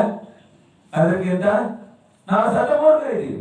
ಆದ್ರ ಮೂರ್ಖರಾದವರು ಸಹ ಏನಾಗ್ತಾರೆ ಅಂತ ಹೇಳಿದ್ರೆ, ಯಾವಾಗ ಗುರುಚರಣದಲ್ಲಿ ಬರ್ತೀವಿ, ಯಾವಾಗ ಜನವಾಣಿಯ ಮೊರೆ ಹೋಗ್ತೀವಿ, ಏನಾಗ್ತಾರ ಮೂರ್ಖರು ಸಹ ಸುಧಾರ ಆಗ್ತಾರೆ. ನಮ್ಮಲ್ಲಿ ಪಾಪಿಯನ್ನ ದೂರ ಮಾಡಿ ಅಂತ ಹೇಳಿಲ್ಲ, ಪಾಪವನ್ನ ದೂರ ಮಾಡು ಅಂತ ಹೇಳಿದ್ದಾರೆ. ಅದಕ್ಕಾಗಿ ತಾವು ಯಾರು ಸಹ ಕಿಂಚಿತವಾಗುವ ವಿಚಾರವನ್ನ ಮಾಡ್ರೆ, ಯಾವುದೇ ರೀತಿಯ ಸಂಕೋಚಗಳನ್ನ ಮನಸ್ಸಿನಲ್ಲಿ ಧಾರಣೆ ಮಾಡಿ, ಅಥವಾ ನಿಮಗೇನಾದ್ರೂ ನಾವು ಜೋರಾಗಿ ಹೇಳಿದ್ರೆ ಯಾವ ದ್ವೇಷದಿಂದ ಅಲ್ಲ ಬಂಧುಗಳು, ನಿಮ್ಮ ಮೇಲೆ ದ್ವೇಷದಿಂದ ಅಲ್ಲ, ಅಥವಾ ರಾಗದಿಂದನೂ ಅಲ್ಲ, ನಿಮ್ಮ ಕಲ್ಯಾಣವಾಗಲಿ ಅನ್ನೋ ಉದ್ದೇಶದಿಂದ ಏನ್ ಮಾಡಿದ್ವಿ, ನಿಮಗೆ ಜೋರಾಗಿ ಅಥವಾ ನಾನಾ ಪ್ರಕಾರವಾಗಿ ಒತ್ತಾಯವನ್ನು ಮಾಡುವಂಥದ್ದು, ಬರ್ರಿ ಅಂತ ಹೇಳುವಂತ ಕಲ್ಯಾಣ ಮಾಡಿಕೊಳ್ಳಿ ಅಂತ. ಬೇರೆ ಯಾವ ಉದ್ದೇಶದಿಂದ ಅಲ್ಲ, ಯಾವ ರೀತಿ ಯಾರಿಂದಲೂ ದ್ವೇಷ. ನಾವ್ಯಾಕೆ ದ್ವೇಷ ಮಾಡಿದ್ರು? ಯಾರೇ ಎಲ್ಲವನ್ನ ತ್ಯಾಗ ಮಾಡಿದ್ರು, ನಾವು ದ್ವೇಷ ಮಾಡಿದ್ರೆ ಸಂಸಾರ ಮತ್ತೆ ಜಾಸ್ತಿ ಆಗ್ತದೆ, ನಮ್ಗೆ ಕರ್ಮದ ಬಂಧವಾಗ್ತದೆ. ಪ್ರತಿದಿನ 3 ಸಲ ಪ್ರತಿಕ್ರಮಣ ಇರ್ತದೆ, ನಿಂದ ಮಾಡ್ಕೊಂತೀವಿ, ಹಣ ಮಾಡ್ಕೊಂತೀವಿ, ಅದಕ್ಕೆ ಪ್ರಾಶ್ಚಿತ್ಯವನ್ನು ಮಾಡ್ಕೊಂತೀವಿ. ಆದ್ರ ಯಾರೇನು ದ್ವೇಷ ಮಾಡಂಗಿಲ್ಲ. ಎಲ್ಲರಿಗೂ ಸದ್ಬುದ್ಧಿ ಪ್ರಾಪ್ತವಾಗಲಿ, ಎಲ್ಲರೂ ಬಂದು ಆತ್ಮ ಕಲ್ಯಾಣ ಮಾಡಿಕೊಳ್ಳುವಂತ ಜನವಾಣಿಯನ್ನ ಆಲಿಸಿ ಕಲ್ಯಾಣ ಮಾಡ್ಕೋಬೇಕು, ಬಿಡಬೇಕು. ಆಮೇಲೆ ಮುಂದಿನ 4-5 ದಿನಗಳಿದಾವೆ. ಅದರಲ್ಲಿ ಸುಳ್ವಳಿಯ, ಕೊಳವಳಿಯ ಅಕ್ಕಪಕ್ಕದ ಜೈನರೆಲ್ಲರೂ ಯಾರು ಜೈನ ಕುಲದಲ್ಲಿ ಜನ್ಮವನ್ನು ಪಡೆದಿದ್ರಿ, ನೀವು ನಿಜವಾದ ಜೈನರಾದವರು ಎಲ್ಲ ಮಾನ ಸನ್ಮಾನ ಖ್ಯಾತಿ ಅಭಿಮಾನ ಎಲ್ಲ ಬಿಟ್ಟು ಜಿನರ ಚರಣದಲ್ಲಿ ನಾವು ಯಾರು ಅಲ್ಲವೇ ಅಲ್ಲ. ಜಿನೇಂದ್ರ ಭಗವತ್ ಜಿನಧರ್ಮದಲ್ಲಿ ನಾವು ಯಾರು ಅಲ್ಲೇ ಅಲ್ಲ. ನಾವು ಕೇವಲ ಅಜ್ಞಾನದಿಂದ ತಿಳುವಳಿಕೆ ಇಲ್ಲದೇನೆ ಅಹಂಭಾವ ಅಥವಾ ಅಹಂಕಾರ ಭಾವವಾಗಿ ಯಾವುದೇ ರೀತಿಯನ್ನು ನಾವು ಮಾಡಿರುವುದಲ್ಲ, ನಮ್ಮ ಅಜ್ಞಾನವಿದೆ ಬಂಧುಗಳೇ. ಅದಕ್ಕಾಗಿ ಎಲ್ಲವನ್ನ ಬಿಟ್ಟು ನಮಗೆಲ್ಲ ಸದ್ಬುದ್ಧಿ ಪ್ರಾಪ್ತವಾಗಲಿ. ಎಲ್ಲರೂ ಬಂದು ಮುಂದಿನ ದಿನಗಳಲ್ಲಿ ಜಾಗ ಸಾಲಬಾರದು, ಏನಾಗಬಾರದು, ಸಮೋಸನಲ್ಲಿ ಜಾಗ ಕಡಿಮೆ ಅಂತೂ ಆಗೋಲ್ಲ ನೋಡಿ. ಜಿನೇಂದ್ರ ಭಗವಂತ ಜನರು ಕಡಿಮೆ ಆಗೋಲ್ಲ, ಆದ್ರ ಕಡಿಮೆ ಆಗ ಅನಿಸ್ಬೋದು. ನೀವು ಏನಾಗ್ಬೋದು, ಆದ್ರೆ ಕಡಿಮೆ ಆಗಂಗಿಲ್ಲ. ಕಡಿಮೆ ಆಗ ಹೊರಗ್ರಿ, ಕಡಿಮೆ ಆಗ್ತದೆ ಅನಿಸ್ಬೋದು ಬಹಳ ಜನ ಬಂದ್ರಂತೆ, ಆದ್ರೆ ಆಗಂಗಿಲ್ಲ. ವಿಶಾಲವಾಗ್ತಾ ಹೋಗ್ತಾನೆ. ಎಲ್ಲರೂ ಸಹ ಬಂದು ನಾಳೆದಿಂದ ಅಭಿಷೇಕಕ್ಕೆ ಎಲ್ಲ ಪುರುಷರು ಬರಬೇಕು, ಕಂಪಲ್ಸರಿ. ಮಹಿಳೆಯರೆಲ್ಲರೂ ಅಷ್ಟಕ ಮಾಡ್ಲಿಕ್ಕೆ ಬರಬೇಕು. ಎಲ್ಲರೂ ಸಹ ಲಾಭ ಪಡ್ಕೊಳ್ರಿ. ಸಮಯ ತನ್ನದೇ ಆದ ಗತಿಯಲ್ಲಿ ಹೋಗ್ತಾ ಇರ್ತದೆ. ನಾಳೆ ಇರ್ತೀವಿ ಗೊತ್ತಿಲ್ಲ, ಬೆಳಗಾದ್ರೆ ಹೇಳ್ತೀವಿ ಒಂದು ಭರವಸೆ ಇದೆ. ನಾವು ವಿಚಾರ ಮಾಡ್ತೀವಿ, ನೀವು ವಿಚಾರ ಮಾಡ್ತೀವಿ ಗೊತ್ತಿಲ್ಲ. ನಾವಂತೆ ವಿಚಾರ ಮಾಡ್ತೀವಿ, ಹೇ ಭಗವಾನ್ ಇವತ್ತು ಅಂತಿಮ ದಿನ ಇರಬಹುದು ಭಗವಾನ್. ಆದ್ರೆ ಎಲ್ಲಿಯ ತನಕ ಕಣ್ಣ ಮುಚ್ಚುವ ತನಕ ಹೇ ಭಗವಾನ್ ನಿಮ್ಮ ನಾಮ ಸ್ಮರಣೆ ಸದಾ ಕಾಲಕ್ಕೆ ಇರಲಿ. ಮುಚ್ಚಿದ ಮೇಲೆ ಜನ್ಮ ಜನ್ಮಾಂತರ ತನಕ ಮೀರಾಗಲಿ ನಿಮ್ಮ ನಾಮ ಸ್ಮರಣೀಯ ಕಂಠಸ್ತು ಕಂಠೋ ಮಮ. ಎಲ್ಲಿಯ ತನಕ ಕಂಠ ಅಮೃತವಾಗಲ್ಲ ಅಲ್ಲಿ ತನಕ ಏನಾಗ್ತಾ ಇರಲಿ ಭಗವಾನ್ ನಿಮ್ಮ ನಾಮ ಸ್ಮರಣೆ ಸದಾ ಕಾಲ ಪಠಣೆಯನ್ನ ಮಾಡ್ತಾ ಇರ್ಲಿ. ಯಾವ ಕಣ್ಣ ಮುಚ್ಚಿ ಗೊತ್ತಿಲ್ಲ, ಕಣ್ಣು ಮುಚ್ಚುವುದರೊಳಗಾಗಿ ದಿನಾಗಮನ ಒಂದು ಸಲ ಕಣ್ಣು ತೆರೆದು ನೋಡಿ ಭವ್ಯಾತ್ಮೆ. ಮುಚ್ಚಿದ ಮೇಲೆ ತೆರೆಯೋಕ್ಕಾಗೋಲ್ಲ. ಮುಚ್ಚಿದ ಅಂದ್ರೆ ಯಾರ ಬಂದ್ರು ಗುರು ಬಂದ್ರು ಕಣ್ಣು ತೆರೆಯೋಲ್ಲ. ಅದಕ್ಕಾಗಿ ಸಮ ಆಗುವ ಮುಂದೆ ಶಿವನನ್ನು ಆರಾಧಿಸಿ ಯಾರು ಕಣ್ಣು ತೆರೆದು ನೋಡೋಲ್ಲ, ಜೀವನ ಪರ್ಯಂತವಾಗಿ ಒಂದು ಸಲನು ಜಿನೇಂದ್ರ ಭಗವಂತರ ದರ್ಶನ ಮಾಡೋಲ್ಲ, ಜಿನವಾಣಿಯನ್ನ ಆಲಿಸೋಲ್ಲ, ಜಿನವಾಣಿಯನ್ನ ನೋಡೋಲ್ಲ ಅಂದ್ರೆ ಅವರು ಜೀವಂತ ಸವದ ಹಾಗೆ ಬಂಧುಗಳು, ಜೀವಂತ ಸವ ಇದ್ದ ಹಾಗೆ. ಅದಕ್ಕಾಗಿ ಜೀವಂತ ಸವ ಆಗುವ ಪೂರ್ವದಲ್ಲಿ ನಮ್ಮ ಶಿವನನ್ನ ಆರಾಧಿಸಿಕೊಳ್ಳಬೇಕು. ಸಮಯ ತನ್ನದೇ ಆದ ಗತಿಯಲ್ಲಿ ಹೋಗ್ತಾ ಇದೆ ನೋಡಿ. ಸಮಯ ಎಷ್ಟು ಬೇಗ ಹೋಗ್ತಾ ಇದೆ, ಎಷ್ಟು ಬೇಗ ಕಳೆದು ಹೋಗ್ತಾ ಇದೆ. ನಿಮ್ಗೆ ಅನಿಸ್ತಾ ಇಲ್ವಲ್ಲ 3 ದಿನ ಹೇಗೆ ಕಳೆದೋಯ್ತು? 3 ದಿನ ಬೆಳಿಗ್ಗೆ ಯಾವಾಗ ಆಯ್ತು, ರಾತ್ರಿ ಯಾವಾಗ ಆಯ್ತು, ಯಾವಾಗ ಮಧ್ಯಾಹ್ನ ಆಯ್ತು, ಯಾವಾಗ ಸಂಜೆ ಆಯ್ತು ಅನ್ನೋದೇ ಗೊತ್ತಾಗ್ತಾ ಇದೆ. ಧರ್ಮದ ಮಹತ್ವನೇ ಆಗಿದೆ ಬದುಕು. ಧರ್ಮ ಅನ್ನುವಂತ ಅಮೃತ ಪಾನ ಮಾಡಲಿಕ್ಕೆ ಜೀವ ಒಂದು ವೇಳೆ ಪಾನ ಮಾಡ್ಲಿಕ್ಕೆ ಹೊಂಟ್ರೆ ಸಮಯ ಕಳೆದದ್ದೇ ಗೊತ್ತಾಗೋಲ್ಲ, ಆಯಾಸ ಆಗೋಲ್ಲ, ಬಾಯಾರಿಕೆ ಆಗೋಲ್ಲ, ಹಸಿವೆ ಆಗೋಲ್ಲ, ನಿದ್ದೆ ಬರೋಲ್ಲ, ಶರೀರಕ್ಕೆ ವೇದನ ಆಗೋಲ್ಲ. ಇದೆಲ್ಲ ಧರ್ಮದ ಪ್ರಭಾವ ಬಂಧುಗಳು. ಧರ್ಮದಿಂದಲೇ ಜೀವಿಗಳಿಗೆ ನೋಡ್ತಾ ಇದ್ವಿ. ಈ ರಜ್ಜಿಯವರಿಗೆಲ್ಲ 10 ಬಗೆ ಕಷ್ಟ ಆಗ್ತದೆ. ನಾವು ಚಿಂತನೆ ಮಾಡಿದ್ವಿ ಅದಕ್ಕೆ ಹೆಂಗ ಬರೋದಪ್ಪ ಮೇಲೆ ಸುರಂಗದಾಗ ಬರ್ಬೇಕು ಮೇಲೆ ತರಿ ಬಡ್ಸ್ಕೊಳ್ಬಹುದು. ಯಾರು ಎಲ್ಲಿ ಪೆಟ್ಟು ಮಾಡ್ಕೊಂತಾರೋ ಅಥವಾ ಏನಾಗ್ತಾವೋ ಅವ್ರ ಕೆಳಗೆ ಓಡಾ ನಡೆಯೋಕೆ ಕಠಿಣ ಆಗ್ತಾವ. ಕೆಲವರಿಗೆ ಸರಿಯಾದ ಹಾದಿನೇ ನಡ್ಕೊಂಡು ಹೋಗ್ಬೇಕಂದ್ರೆ ಅವ್ರಿಗೆ ಕಠಿಣ. ಅಂತವ್ರೆಲ್ಲರೂ ಅವ್ರು ಸುರಕ್ಷಿತವಾಗಿ ಬಂದು 2-3 ಗಂಟೆ ಆರಾಮ್ ಕೂತ್ಕೊಂತಾರೆ. ನಾವು ಅವರಿಗೆ ನಿಮ್ಗೆ ಮೇಲ್ ಕೆಳಗೆ ಕುತ್ಕೊಳ್ಳಿಕ್ಕೆ ಆಗಿದ್ರೆ ಮೇಲೆ ಕುತ್ಕೊಳ್ಳಿಕ್ಕೆ ನಮ್ಮ ಅಧ್ಯಕ್ಷರಿಗೆ ಹೇಳಿದ್ವಿ, ಸ್ವಲ್ಪ ಎತ್ತರದ ವ್ಯವಸ್ಥೆ ಮಾಡಿರಿ ಜೀವರಿಗಲ್ಲ ಅಂತ. ಹಾಗೆ ಇವರು ಆ ಎತ್ತರದ ವ್ಯವಸ್ಥೆ ಬಿಟ್ಟು ಕೆಳಗೆ ಕೂತ್ಕೊಂತಿದ್ರು. ಅವ್ರ ಶಕ್ತಿ ಅಂದ್ರೆ ಭಕ್ತಿಯ ಪ್ರಭಾವ. ಈ ಶಕ್ತಿ ಎಲ್ಲಿಂದ ಬಂದಿರುವಂತದ್ದು? ಭಕ್ತಿಯ ಪ್ರಭಾವ, ಧರ್ಮದ ಪ್ರಭಾವ. ಅಂದ್ರೆ ಜಿನಧರ್ಮದಲ್ಲಿ ಶ್ರದ್ಧೆಯಿಂದ, ಜಿನಧರ್ಮದ ಮೇಲೆ ಭಕ್ತಿಯಿಂದ, ಜಿನ ಗುರುಗಳ ಮೇಲೆ ಭಕ್ತಿಯಿಂದ ಈ ಪ್ರಕಾರವಾದಂತಹ ಸತ್ಯ ಪ್ರಾಪ್ತಿ ಆಗ್ತದೆ ಜೀವಕ್ಕೆ. ನೋಡ್ತಾ ಇದ್ದೀವಿ ಎಲ್ಲ. ಕೆಲವರೆಲ್ಲ ನೋಡಿದ್ರೆ ಯಾವ ರೀತಿ ಅವ್ರ ಮೇಲೆ ಬರೋದು ಕಠಿಣ ಆಗ್ತದೆ. ಒಲೆ ಹೊಕ್ಕೊಂಡು ಬರ್ಬೇಕು, ಗುಹೆಯಲ್ಲಿ ಬಂದಂಗೆ ಬರ್ಬೇಕು, ಮೇಲ್ ಬಂದ ಅಲ್ಲಿ ಮೇಲ್ ಬಂದ್ಮೇಲೆ ಆನಂದ ಆನಂದ ಅಲ್ಲಿಂದೆಲ್ಲ ಮರ್ತೇ ಬಿಡ್ತಾರೆ. ಕಠಿಣ ಆಗ್ತದೆ ಅಂದ್ರೆ ಗೊತ್ತಾಗಿಲ್ಲ. ಅದೇ ರೀತಿ ಸಂಸಾರದಲ್ಲೂ ಸಹ ನಾವು ಕಠಿಣದೇ ಇದ್ದೀವಿ. ರಾಗ ದ್ವೇಷವನ್ನ ಮಾಡ್ತಾ, ಮಾನ ಕಷಾಯವನ್ನ ಮಾಡ್ತಾ, ಕ್ರೋಧವನ್ನ ಮಾಡ್ತಾ, ದೇವ ಶಾಸ್ತ್ರ ಗುರುಗಳನ್ನ ವಿರೋಧವನ್ನ ಮಾಡ್ತಾ ದುಃಖಿಯಾಗಿದ್ದೀವಿ. ಬಂಧುಗಳು, ಮೂರ್ಖರಾಗಿ ಜೀವನವನ್ನ ಕಳೀತಾ ಇದ್ದೀವಿ. ಆದ್ರೆ ಒಂದು ಸಲ ನಾವೇನಾದ್ರೂ ಇಂತಹ ಸಮೂಹದಲ್ಲಿ ಬಂದಿವಿ ಅಂದ್ರೆ ಎಲ್ಲ ಏನಾಗ್ತದೆ? ಸುಖ ಪ್ರಾಪ್ತವಾಗ್ತದೆ. ಆಮೇಲೆ ಇಲ್ಲಿಂದ ಹೋಗಿ ಅಂದ್ರೂ ಹೋಗೋಲ್ಲ, ಏನ್ ಮಾಡೋಲ್ಲ. ಅದಕ್ಕಾಗಿ ಇಂಥ ಅಮೃತ ಪಾನವನ್ನ, ಸುಖವನ್ನ ನೀವು ಪ್ರಾಪ್ತ ಮಾಡ್ಕೊಳ್ಳಿ ಅಂತ ಹೇಳಿ ಎಲ್ಲಾ ಭವ್ಯಾತ್ಮರಿಗೆ ಎಲ್ಲವರನ್ನ ಆಮಂತ್ರಿಸ್ತಾ ಇದೀವಿ. ಆಯಿ ಅಂದ್ರೆ ಇಲ್ಲಿ ಆಚಾರ್ಯ ಭಗವಂತರು ನಂದೇಶ್ವರ ಭಕ್ತಿಯನ್ನ ಮಾಡ್ತಾ ಸಮೋಸರಣ ವರ್ಣನೆ ಮಾಡ್ತಾ ಬಹಳ ಸುಂದರವಾಗಿ ವರ್ಣನೆ ಮಾಡ್ತಾರೆ. ಅಂದ್ರೆ ದೇವತೆಗಳು ಏನ್ ಮಾಡ್ತಾರೆ ಅಂದ್ರೆ ಬೇರೆ ದೇವತೆಗಳನ್ನ ಆಯೇ ಆಮಂತ್ರಣ ನಾವು ಅಂದ್ರೆ ಏನ್ ಮಾಡ್ತಾ ಇದ್ರಿ? ನಿಮ್ಮನ್ನ ಆಹ್ವಾನಿಸ್ತಾ ಇದ್ವಿ ಸಮೋಸರಣಕ್ಕೆ ಕರೀತಾ ಇದ್ರೆ ಸಮಯ ಆಗಿದೆ. ಹಾಗಾಗಿ ನಾಳೆ ನಾವು ಏನ್ ಹೇಳ್ರಿ, ನೀವು ಬರ್ತಿರಲ್ಲ? ಬರಲ್ಲ? ಬರ್ತೀರಿ? ಹಾ, ನಾಳೆ ನೋಡೋನು. ಹಾಗೇನೆ ಕತೆ ಹೇಳ್ಬೇಕು ನೋಡಿದ್ವಿ. ಭೂಮಿಕಾ ಹಾಕೋದ್ರೊಳಗೆ ಕತೆ ಏನಾಯ್ತು ಹೇಳ್ರಿ? ಸಮಯ ಮುಗಿದೋಯ್ತು. ಹಾಗಾಗಿ ನಾಳೆ ನೋಡೋನು.